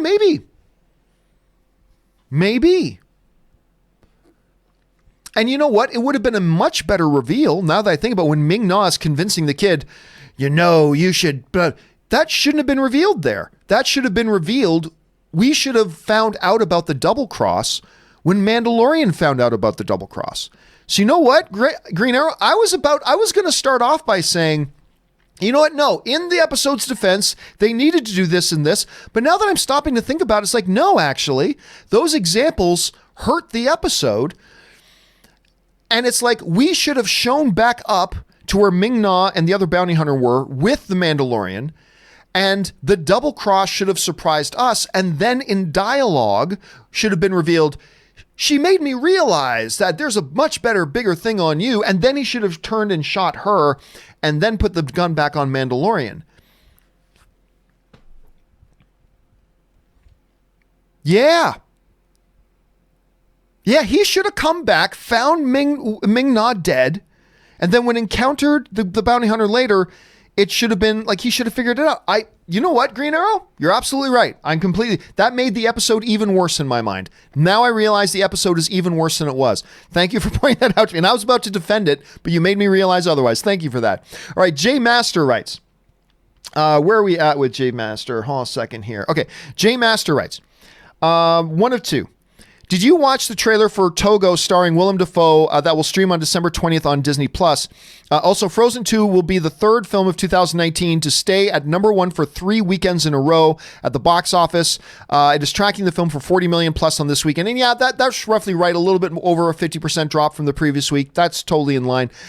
As far as Togo goes, I haven't seen the new trailer. I did watch, though, they did a big preview for it at D23. And I'll be honest with you, it didn't really do anything for me. And I love Willem Dafoe.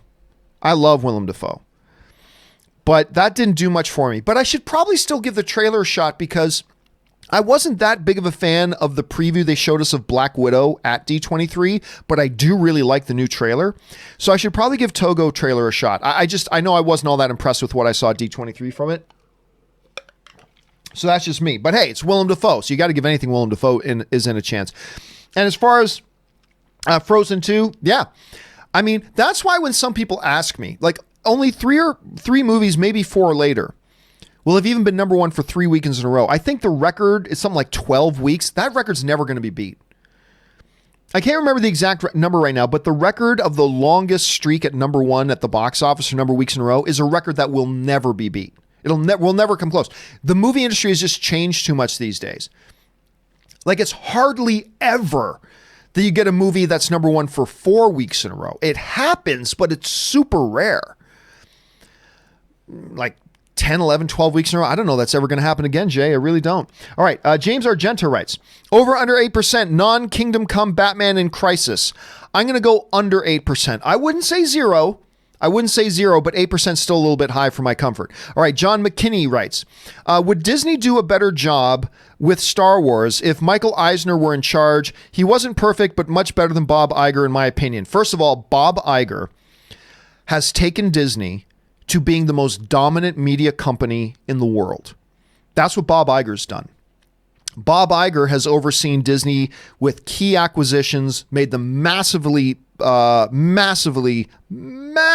profitable, overseen the biggest studio acquisition in Hollywood history with the Fox takeover. He has guided and set the precedence for taking the MCU to where it is today and all that kind of stuff. And sorry, John, but I disagree with you. I like the new Star Wars movies.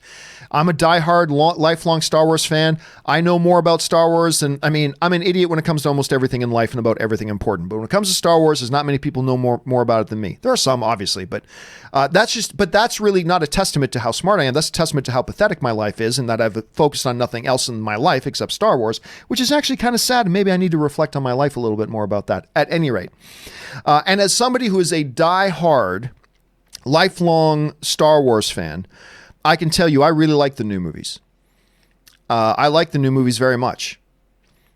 They've made, right now, the 2 Star Wars movies in the trilogy have made over $3 billion. Just the 2 movies in the new trilogy have made over $3 billion combined. They've done pretty well. And remember, Bob Iger, he's not writing. So remember, Bob Iger is not involved in writing movies or anything like that. Bob Iger's main job doesn't even have much to do with the movies. Bob Iger oversees all of the Disney Corporation. And a lot of that involves theme parks and ESPN and ABC and all the hotels and all sorts of stuff. He oversees the entire Disney empire.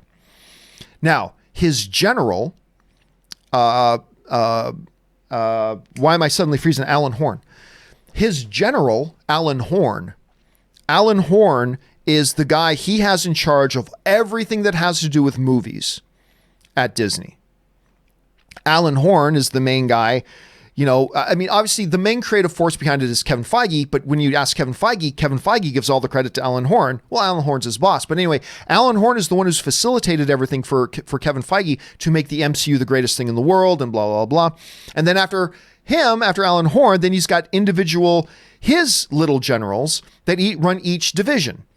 So you got one guy running Disney Animation, this one woman running Pixar, this one guy running Disney Pictures. They got Kevin Feige running the MCU and Marvel. They've got Kathleen Kennedy running Star Wars. So when it comes to creative decisions, Bob Iger really doesn't have much to do with it. He has to give his holy blessing on everything. But ultimately, at the end of the day, it's Alan Horn. He's the main guy. But Bob Iger has oversight, and you may disagree about the quality of the current movies. I think they're really good. Some are better than others. I love The Force Awakens. I love Rogue One. I really like Solo, and I quite enjoyed The Last Jedi, even though I have some quibbles, which are well documented, what my quibbles with The Last Jedi are. But I have some quibbles with it, but I still like the movie overall quite a bit. So yeah, we'll have to wait. So no, if Michael Eisner were still in charge of Disney, it would be the third or fourth biggest entertainment brand in the world instead of the number one brand in the world. Bob Iger, everybody who understands entertainment business lauds Iger as the man. He's the man.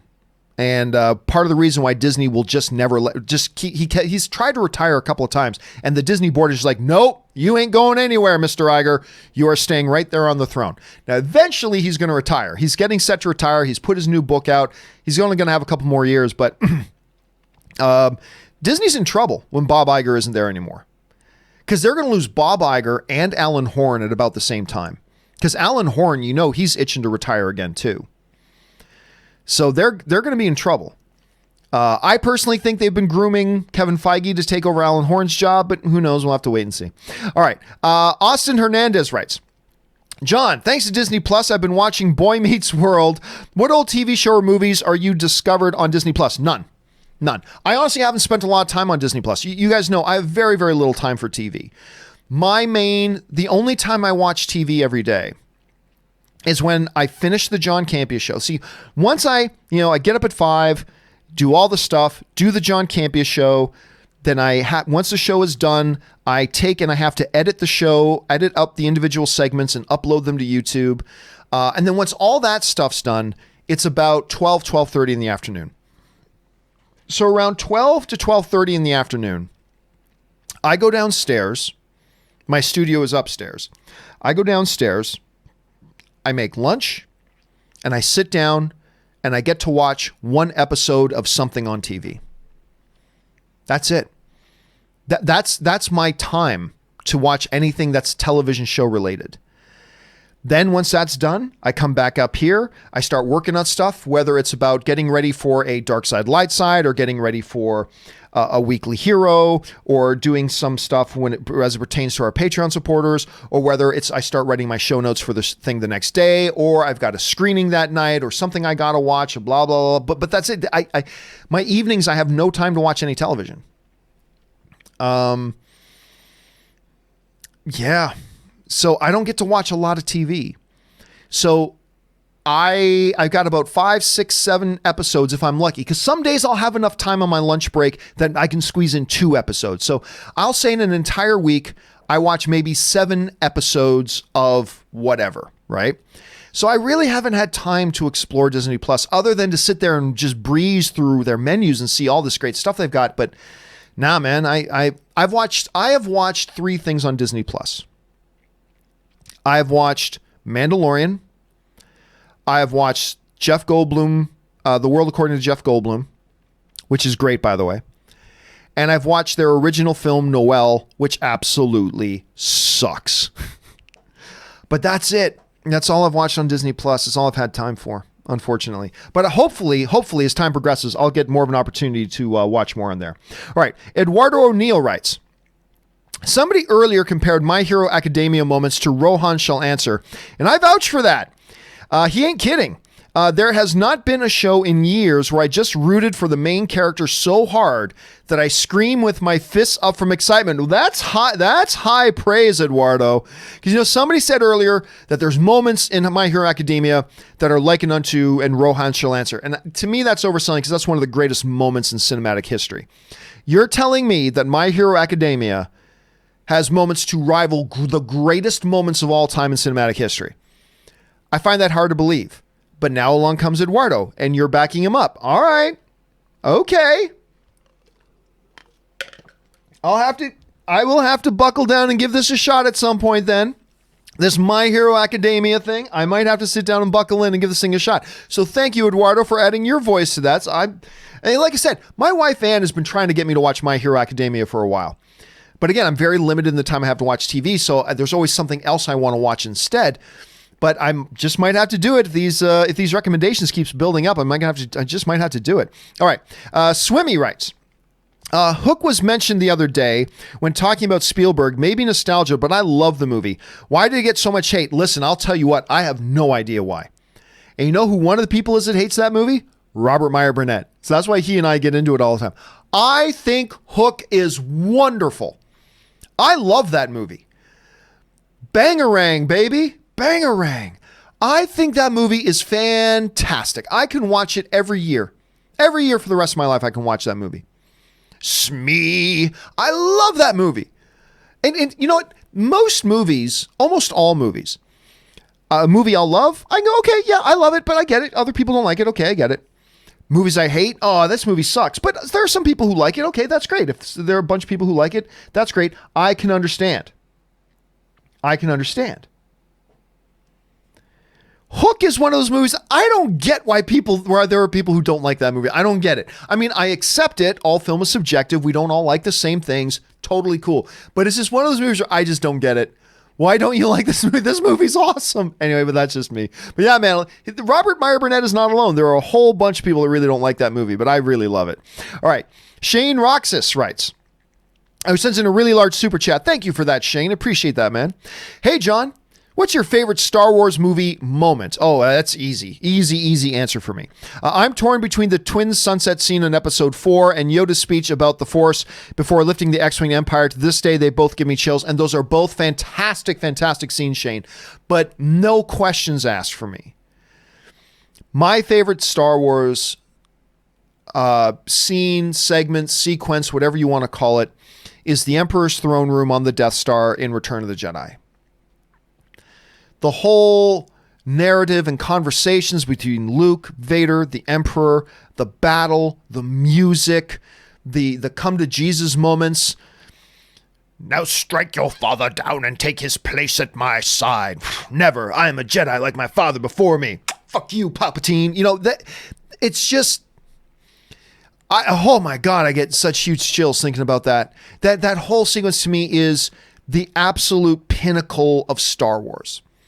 Is that scene forever and always. It's absolutely will always probably be my favorite scene in the history of Star Wars. And then and maybe a close second to that is just the space the battle, the ship battle that's happening outside of the Death Star. Well, it's going. It was still the greatest outer space battle scene in the history of film or television. There's never been, ever since, a better space battle scene ever than that scene. But I mean, those ones you mentioned too, Shane, those are tremendous scenes. Wonderful moments. But you know what? There's another one that's in Empire. And I don't know why this scene has always stuck with me so much. There's not much going on, but there's something about it that I've always thought was multiple layered and whatever. And the scene is this: in Empire Strikes Back, after Lando, Leia, and Chewie rescue Luke from the bottom of Cloud City. And he's laying in a med bed with his stubby hand all now wrapped up. And Vader's on the deck of the Death Star, of the Star Destroyer, I should say. Luke. And then it cuts to Luke laying in that bed. And he sits up, and it's the way he sits up and goes, Father. There's something about that moment to me. Because remember, just moments before that, he's battling Luke. Oh, no, I'll never join you. You killed my father. No, Luke, I am your father. Like, but, no, it's not true. It's impossible. And he would rather kill himself. He would rather let go of the thing and kill himself and die than allow himself. But somewhere between that moment and when I should say Leia and Lando and Chewie rescue him, somewhere in those moments, he's come to peace with it a little bit. And he sits up in the bed because he hears Vader calling him, and he goes, and instead of saying, effing Vader, he sits up and goes, Father. And I don't know if that's the moment that Luke first touched the soul of Vader and realized there was still good in there. I don't know if that's the moment that convinced him of that. That moment when Vader reached out to him from the Star Destroyer and Luke was in that bed in the Millennium Falcon and they connected through the Force. If that might be the moment that Luke became convinced that there was still good in Vader. I don't know. There's so much that goes on in that moment. It's a tremendous moment, Shane, and I could talk about it all day. But anyway, you gave some great examples. I like my examples too. So anyway, there you go. Nice one. Thanks for sending that in, Shane. All right. Fan of Peanuts writes, 1 of 4. All right, here we go. Only main thing that bothered me about episode 5 was the 2 new characters, old woman and really bad acting from the kid. The dialogue was not good. All else I enjoyed. This was indeed fan service. And guess what? Fan service is cheap. Well, I am a fan and I was pleasantly serviced. We'll get back down to Danger Lee in a second. I love great quality food as an adult. Sushi is my favorite food. However, I grew up on ramen noodles and I will still eat cheap food and enjoy. And I enjoy it from time to time as well. Ramen noodles and fan service are both cheap at the end of the day, and I still find them both 7 out of 10. I mean, that's great. Listen, that's the wonderful thing about the subjectivity of art and entertainment, is that different things will have different things to us as well. Where things like that, where fan service really works, is when this is just to me though, Fan of Peanuts, is when fan service is included in a good story. Like if they had made a compelling story in episode 5 where there was character development and progression in the narrative and all that kind of stuff, and in the midst of all that, they threw in fan service stuff, that's when it really hits. But when there's just fan service, again, all the stuff in art hits us differently. It hit you in one way, it hits me in another. Here's a good example to me. If you've got a good story and character development and evolution of the characters and stuff like that, you've got a good steak. Here's my example, a good steak. You like using a food example? I'll use a food example too. A good, great steak. Fan service. It's like getting a little salt shaker, and just putting the right amount of salt on that steak. And now you take a bite. Ooh, it makes it even more delicious. It makes it even more delicious. That's what fan service does to me when you put it into something that has good narrative, good evolution, and good character development. It's like a really great steak, but now you put the right amount of salt on it. Ooh, it heightens the deliciousness. But without the narrative, the evolution, and the character development, all you got is a big spoonful of salt. Suddenly, it ain't so delicious. And to me, and again, this was my experience with it, which does not undermine your experience with it, and I'm not trying to undermine yours. I'm just trying to explain how it affects me.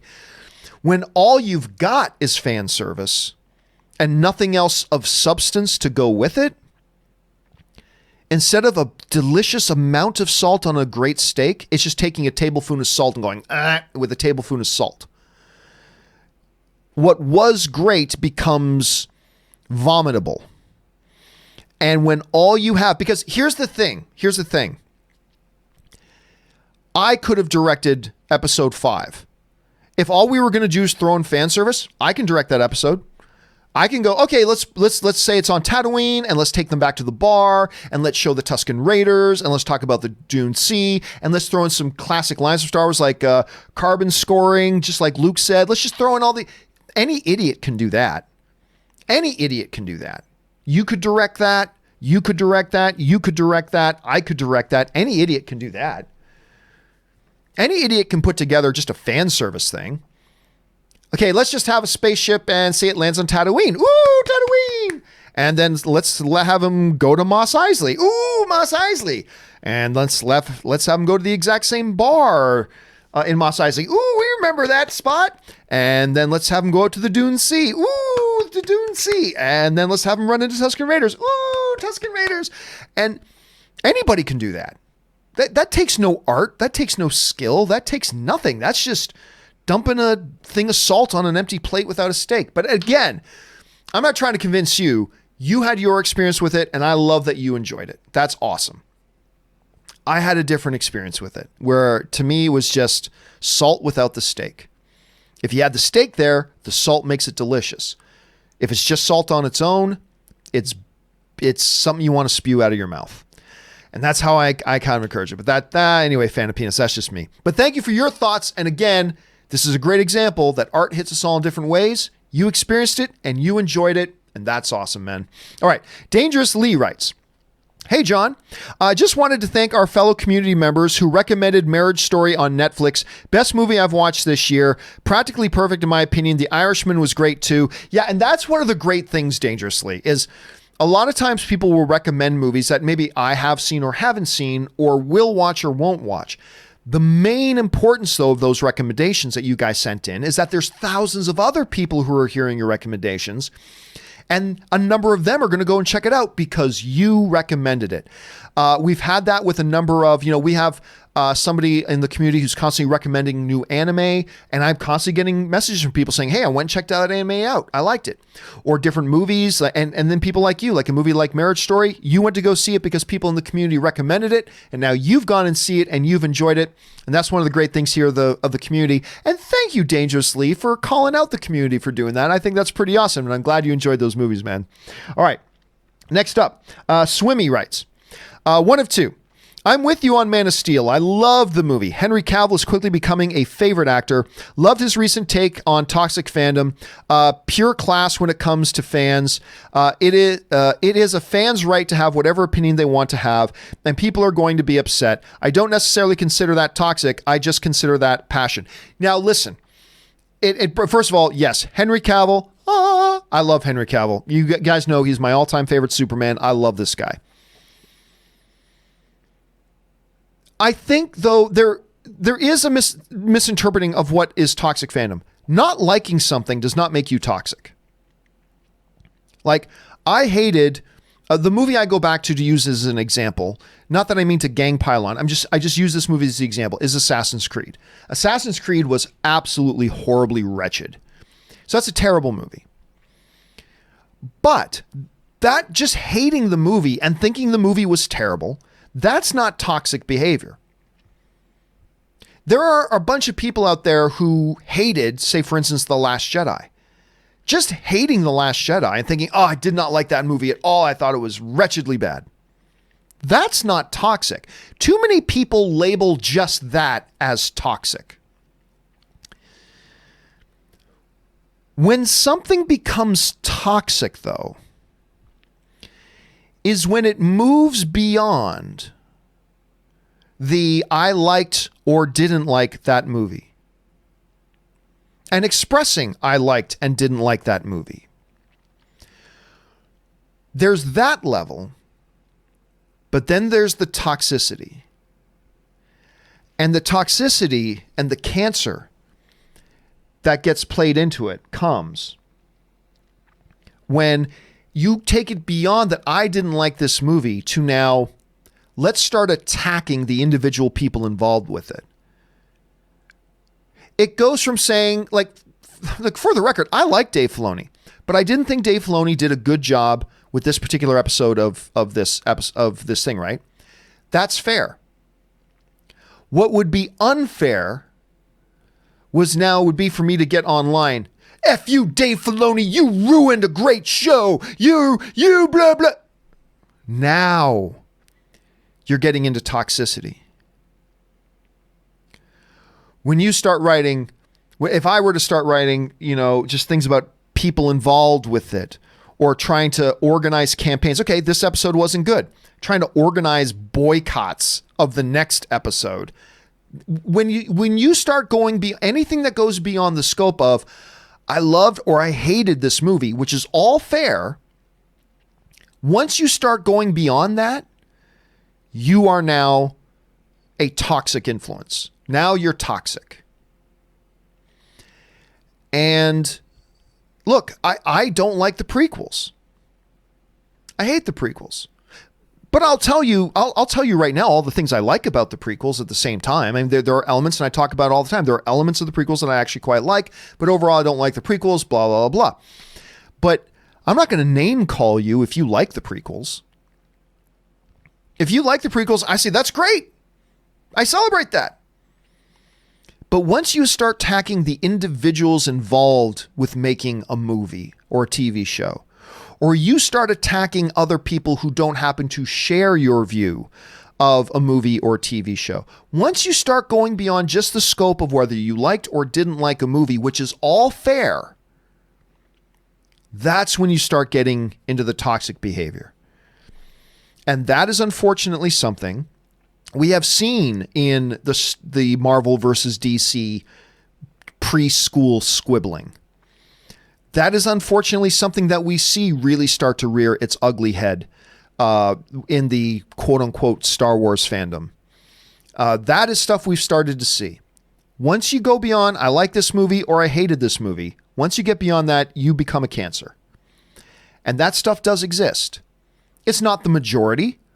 I think it's overplayed how much it's there, but it is there and it exists and it's damaging. Like when you have people who are just like, I'm getting attacked so much that I just got to get off social media. Well, now to use in a hyperbole, but you become a digital terrorist. And that's the stuff that's got to go. That's got to go. I didn't like this episode of Mandalorian, and it's totally fair for me to not like it. It's totally fair for me to feel like it didn't do this and it didn't do that, and it's a poor piece of whatever. But if I were to suddenly start a campaign about Dave Filoni, you tickle kittens, you kick puppy, you're awful, you suck, you shouldn't be ever allowed to do anything, blah, blah, blah, blah. Well, then that's different. That's a different thing. Once I start attaching political agendas to my dislike of something, then it's becoming toxic. So there is a real difference. And I think, Swimmy, there are people who misinterpret that, somebody just hating a movie, that means they're toxic. No, it means they watched a movie and they didn't like it. And there's nothing wrong with that any more than you watching it and liking it. There's nothing wrong with that. That is not toxic behavior. I didn't like this movie. Nothing wrong with that. It's when it goes beyond that. And starts getting personal. You start attacking other people who have a different opinion than you, and you start creating a dangerous environment. We've had people on here writing who said, I haven't been able to talk. We've had people write in on the show who writes, I just don't feel safe anymore talking about my love of Star Wars because I instantly get attacked for saying that I love Star Wars. And ain't people writing to them saying, I disagree. I didn't like the movies. That's fine. There's nothing wrong with that. And they just say, when you start making people feel unsafe to just love what they love or dislike what they dislike, that's not okay. And I'm going to say this. There are too many elements in the online world right now that pretend like those toxic elements just don't exist. They just pretend like such things don't exist. And that's got to change. That's not good for anybody. That's not healthy for movie fandom. That's not healthy for anybody. So there is a big difference. But again, I love Henry Cavill, and I like what he said specifically. People are allowed to like or dislike whatever they want. And there's nothing wrong with that, and we shouldn't pretend like there is. But there is a degree where you cross a line where it starts to become that toxic thing. So anyway, that's just my thoughts on that, Swimmy. Thanks for bringing it up, man. All right, next up. John McKinney writes, unpopular opinion. Gargoyles from Hunchback of Notre Dame are funnier than Dory in Finding Nemo. To each their own. Dude, you summed it up. It is to each their own. If that's what works for you, that's what works for you. I disagree, but it's totally cool. Listen, everything hits us all differently, man. If you watch those gargoyles and they really strike home for you and make you really laugh and make you feel really entertained, then that's great. I personally prefer Dory, but I totally see where you're coming from. All right. Fan of Peanuts also writes in, I put episode 4 at bottom currently with Mandalorian at the moment, since I don't understand the in totality ramifications of the end of episode 5. My order stands 3, 2, 5, 1, 4. See, to me, 4 is the second best episode they've done. I think 3 is the best episode. I think 4 is the second best because there is so much character development in that episode. And as far as the ramifications of the last 10 seconds, again, from my point of view, if you have to do an entire 36-minute episode and the only thing that you have to salvage out of that is a quick 5-second shot at the end, to me, that's bad. That's bad filmmaking. It's bad television making. But that's just the way it hit me. Hit you a different way, which is totally fine. Nunja writes, the Revan story could make a great trilogy. First about the great hyperspace battle. Second about Revan going into the unknown regions only to find the Emperor. Third, Revan coming back and turn to the dark side. I mean, look, it really all depends on... Look, anything could make a great story. And anything can be a great trilogy. Like, I learned that lesson when Lego Movie came out. Because I was completely against the idea of the Lego Movie. Really, you're wait a minute, you're doing a movie about plastic building blocks. What the actual hell, right? And the movie is amazing. It's fantastic. Then they take Assassin's Creed, a game with tons of mythology, tons of characters and stories and things you can draw from and blah, blah, blah. And that movie is dumpster fireable. I mean, it's awful. The question is, though, Nunja, is I don't know if Revan is something that will appeal to a general audience who aren't into the deep Star Wars lore like you and I. You know, Christian Harloff and I have this discussion once in a while, not often on air, but Christian Harloff and I will have this discussion about whether something in the EU should be translated or transferred over onto the big screen. It's like, well, just because it tickles some of us who are hardcore into the inside baseball stuff doesn't necessarily mean that those are stories that will just appeal on the level to a wider audience. And I've always been a little bit unsure about Revan, to be honest with you. I've never been sure that Revan and the Tale of Revan and all the different incarnations is something that would appeal to my mom.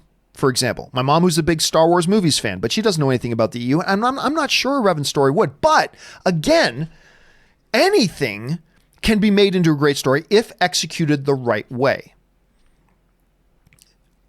Lego did it great, and it never should have worked, but it did. Assassin's Creed absolutely should have worked, but it didn't. So it all comes down to the execution, so we'll have to wait and see.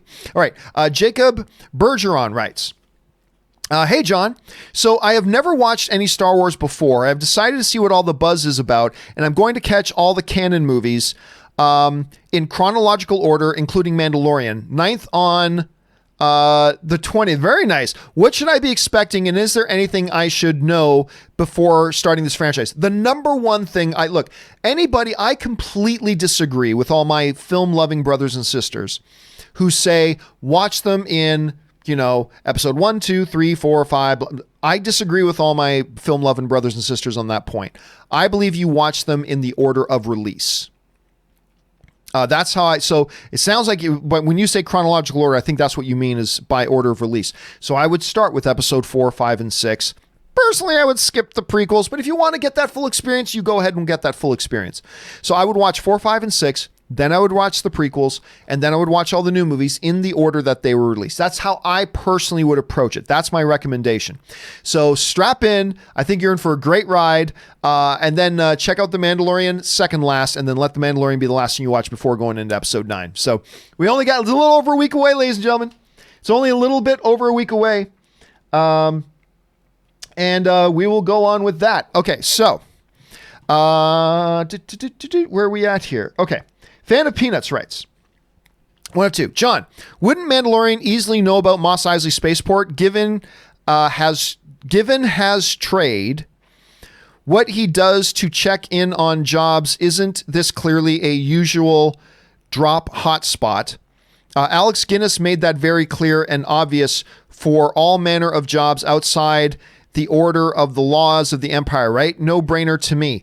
Listen, here's the problem. I have no problem that they went to Tatooine. Tatooine is not a hotspot, though. That's the thing. It's like Luke says, if there's a bright center of the universe, you're on the planet that it's farthest from. The very fact that Mos Eisley itself is such a rundown, small little place, it is not a hotbed of activity. But what Obi-Wan was pointing out, it's like around here, that's the place that all Mos Eisley is where all the pilots will be. Around here. But in the galaxy, it's like, you know where all the pilots in the galaxy go? Mos Eisley Space Station on this little planet called Tatooine. No, it's like if you're in the little town of Barstow heading to Vegas, hey, the hotspot in Barstow is this bar. But if you're in California, if you're in the Western United States, you're asking, where's the best hotspots? You won't say that same bar in Barstow. That's how I interpret it at any rate. But again, I have no issue. I don't take issue with the fact that they went to Tatooine. That's fine. But in a 30-plus minute episode, they go to Tatooine. He lands in the same spaceport. He goes to the same town. He goes into the exact same bar. He runs into the same group of individuals, referencing the exact same geographical locations, and all that without any other story, without anything else to give the character development or story. And so to me, no, it's not a problem that they went to Tatooine, but just put that salt on some delicious steak, and that it'll, go back to what I was saying before. So it's not an issue. It's not a problem that they went to Tatooine. It's just that when that's all you got. And then they should have gone to Tatooine and left the reference there.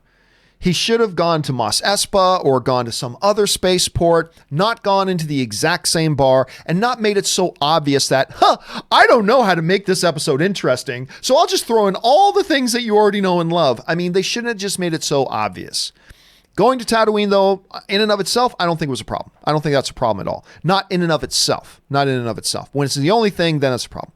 All right, Fan of Peanuts also writes in, Gina Carano was my biggest problem with episode 4. Aside from the bad writing and wooden performance for her, just because she is an MMA fighter, has no bearing on that cheesy choreographed fight with Mando. I'm going to stand in, just like I have to say for those of you who like episode 5, it's like, okay, I don't like it and I disagree, but I celebrate that you like it. And all that kind of stuff. I'm going to have to stand a completely opposite thing with you. The writing was wonderful in episode 4. It was wonderful. And that choreographed fight was great. And I agree with Christian Harloff when he says that was the best acting we've ever seen out of Gina Carano. I thought it was really quite good for that episode. So yeah, that's my take on it. I respect that you have a different take. Totally respect that you have a different take, but I stand in total opposition to you on that. I stand in complete contrast to you on that. The Tastermeister, I like that name, writes, do you think Frozen 2 could beat Frozen's box office? It can, yes. It's certainly on pace to beat it. Will it? Not sure, but it definitely can. It absolutely can. Jake Iyer writes, if you could only watch one, would you choose The Mandalorian or Watchmen? I prefer Watchmen. I also have loved Jeff Goldblum's new show. It's awesome. I would choose The Mandalorian. I think Watchmen, which episode was it? Not this past week's, but the week before, when she's going through all the nostalgia memories. That to me was the best episode out of any of the episodes in Watchmen or Mandalorian. But I think overall Mandalorian has been a better show. But it's funny because I think the worst episode out of both shows has been a Mandalorian episode, episode 5. And I think the best single episode has been an episode of The Watchmen. But overall, I still think the balance goes to Mandalorian. That's just my take on it. But I mean, the good thing though is that Jake, that we don't have to choose. We can watch both. And I've been enjoying both of them very, very, very much. All right. Fan of Peanuts also writes, I also felt that it's Bryce Dallas Howard, not Dallas Bryce Howard, by the way. Directorial debut, while not bad, was very obvious. The trope of saving the village was a waste and, more importantly, rushed. Disagree 100%. I think you're absolutely wrong about that. And remember, the story of them doing this classic Western Magnificent Seven Samurai kind of story, that's not her. That's the script. That's the story from Jon Favreau. Right? Don't forget, a lot of people misunderstand about what the director does and what the writer does. The director did not write the story for this one. The director's job is to come in and take the script and now really bring that script to life as much as they can according to the story. And I thought this episode was Jon Favreau once again really leaning into Mandalorian is a Western. And he leans into that every opportunity he gets. And he takes the classic thing of Seven Samurai and the Magnificent Seven and really brings that into focus. That's not a Bryce Dallas Howard decision. That's a Jon Favreau decision. Bryce Dallas Howard now takes that script and story, and it's her job to bring out the performances, to choreograph, to set the shots, and really bring that script to life. Now, what a director does is different from a TV show versus what they do in a movie. We've talked about that several times. But I thought she did a wonderful job. That moment, the moment she directed between Mando and the Widow and stuff like that, these were some of the most beautiful moments they've had in the show so far. Vastly, vastly superior. So I again, respect your opinion. I kind of just personally feel you're dead wrong on that, but that's just my opinion as well. All right, Manny Garcia writes, happy holidays, John. Hope your weekend is starting great. So far, so good, my friend. I know it's Christmas. I know Christmas is your favorite holiday. What are some of your favorite memories from the holidays? Well, I don't know. That's way off topic. I just love Christmas, and Christmas has also has taken on a different specialness to me ever since I moved to LA, in that Christmas is also the time of year that I get to see my family. Because being stuck in LA, I don't get to see my family nearly as much. And I miss my family desperately. But I'm stuck in LA. So I miss my family so much. And so over the last number of years, that has given an extra added real heavy meaning to Christmas. It's just that every year I adore the Christmas season. I love what Christmas represents. It's always been handled in such a great way with my family to make it really special for me and my siblings. And I just adore every Christmas. One of our family's great Christmas traditions is every Christmas morning, my dad makes breakfast, and he makes mountains of eggs and bacon and toast and all that kind of very simple breakfast, but it's just something I look forward to every year. And it's all about how it's tied to family. It's all about how it's tied to family for me. So I hope the same will be true for you, Manny. So thank you for that, and happy holidays to you as well, my friend. All right. Fan of Peanuts keeps raving on about episode 5. All right. I enjoyed her episode 4. I enjoyed the ATST, but the T-Rex nod was abundantly overly on the nose. Yes, we get you are Jurassic World 1 and 2, Dallas. We get it. Geez. Again, as you see in the art, that wasn't a Bryce Dallas Howard thing. That was a Jon Favreau thing. So you got to learn how to differentiate what elements are from the writer and then what is it the director does in that episode. See, like episode 5, we can talk about Dave Filoni because this is the first episode that Dave Filoni actually wrote. So we can talk about Dave Filoni both as the director of the episode and as the writer of the episode. But you're confusing those different things, those different elements, Peanuts, that Jon Favreau wrote that script. And it was already written. That script was written before Bryce Dallas Howard was brought on as a director. So you got to keep that in mind. All right. J Master writes,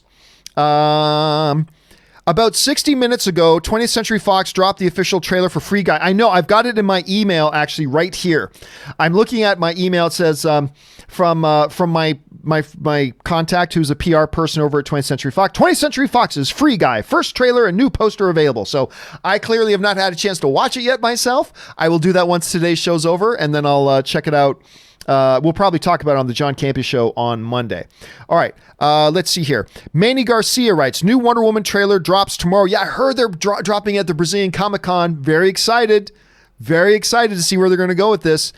Let's see. Fan of Peanuts also writes, Always love your show, John. It's fun for a change, having different views. After this, I still have to watch The Irishman and Marriage Story. Can't wait. And yeah, I got to say, I may not love Irishman and Marriage Story as much as some people do, but I very highly recommend both of them. I enjoyed both of these movies very much. Irishman, it didn't need to be as long as it is. That's just clear and obvious. But I may not like them quite as much as a lot of other people, but these are two very, very good movies. And I highly recommend that if you haven't watched them yet, fan of Peanuts, yeah, absolutely do set some time aside and watch them. I think you're going to be very, very happy with both of them, particularly the performances in both. I mean, the performances in Irishman, to me, in Irishman and Marriage Story are the real strengths of these movies, and you're about to see some of the best acting of the year in both of these films. All right, Ben Rayner writes, Free Guy is an awesome trailer, just came out. Yep, I'm going to check that out in just a little bit.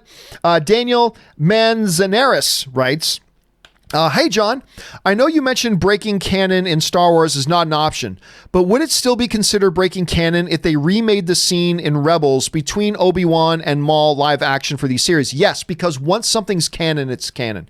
That's the thing. Canon, there's not sort of canon. It's either canon or it's not. That's the thing. Star Wars is either governed by canon or it is not. Somebody isn't kind of pregnant or sort of pregnant. They're either pregnant or they're not. You know, that's just it. You're either pregnant or you're not. You're not sort of pregnant. You're either pregnant or you're not. Canon is canon. And by going back, you would have to then break canon, because if you go back and change the scene, say in Rebels, if you go back and change the scene, well, guess what? Now you're saying that canon isn't important. Now you're saying at any time, at any moment, we can go back and change anything in our history. Now canon is irrelevant. Canon means this is solid history of Star Wars, unshakable, and you can build everything that comes now after this on a part of this. This is one of the building blocks. The moment you go in and say, yeah, we said Rebels was canon, but we're going to change one of the scenes. Okay, so canon doesn't mean anything then. If it's canon, that means you can't change it. It's set in stone. So until you reboot the franchise, it's set in stone. And at the moment you go, we're going to go back and change it, now you're saying canon is meaningless. Because if you can go back and change one canon scene, that means every other scene is totally in question and can be changed at any time. Canon isn't all that important to almost every other franchise out there. Hell, just look at the X-Men. Continuity, schmontinuity. Doesn't matter. There are many, many film franchises where canon aren't important. To Star Wars, it's important. And once you say something is canon, then you effing better well honor it as canon. That means you shouldn't even have a discussion about whether it can be changed or needs to be verified or if it can be undermined or whatever. It's canon, just like real history. You know? Just like real history. You can't go back and change it. It's actual history. And the moment you go back into Star Wars and start taking things that are canon and saying, oh, we can change that. But canon's supposed to mean you can't change it. And the moment you do, imagine this. A father saying to his 10 children, I love you all. I would never do anything to hurt any of you. You are all my children and I love you so much. And then the next day, he takes one of your siblings and murders them. Well, guess what? That whole speech he gave about, I love all my children equally. I love you all. You are so safe and protected in my embrace. Well, guess what? Now you don't count on that at all because he broke it. He broke it. So no, can't do that. Cannot do that. All right. J Master writes, I just watched Free Guy trailer. It's awesome. Again, I'll probably get around to that. And the final question today comes into us from Mr. Kaplan, who writes, really enjoy the show. Just want to say thanks. Well, thank you, Mr. Kaplan, for just wanting to write in and say something nice. That's awfully nice of you guys. All right, guys, that will do it for today's installment of Open Mic. Thank you so much, guys, for being here and being a part of it. I got to go and watch this Free Guy trailer because apparently it's supposed to be pretty damn good, and then get ready for the rest of my day. What are Ann and I doing today? We got a lot of things that we got to do. So Ann's out right now at a friend's birthday celebration, and then I got to get ready for her to come home, and we got big plans tonight with family. So anyway, guys, I hope you guys have a terrific weekend and a great rest of the Saturday and wonderful plans for the rest of the weekend as well. And don't forget, guys, we'll be back again on Monday with the next episode of the John Campea Show, me and Robert Meyer Burnett. And then don't forget, the first new podcast version of Weekly Hero will be going up on Monday as well. So keep your guys' eyes and ears open for that as well. For those of you who are Patreon supporters, a new episode of Best of the Week podcast is going to go up. That's an exclusive podcast for our Patreon supporters. That'll be going up here in a little bit as well. So thank you guys for being here and being a part of the show. A special thank you to all you guys who sent in the questions, not just because you gave us great fun things to talk about, but also because you supported the channel while you were doing it. And by the way, if you look down in the description of this video, the very top thing in the description is a link to our tip page. You can submit questions 24/7 using that tip link and support the channel as well along the way. And then your questions that are sent in there 24/7 will be answered on the next episode of the John Campea Show we do. So you can start sending in questions or comments or thoughts or observations for John Campea's Monday show. You can start sending those in right now if you wish. The other benefit of the tip link instead of the super chat is that YouTube keeps 1/3 of all the support you guys send in on Super Chat, which is fair. But if you use the tip link, we actually get 100% of the stuff that you guys send in to support the show. So just something to keep in mind. All right, guys, that will do it for me for now for this installment of Open Mic. Thank you guys so much for being here. My name's John Campea, and until the next episode, bye-bye.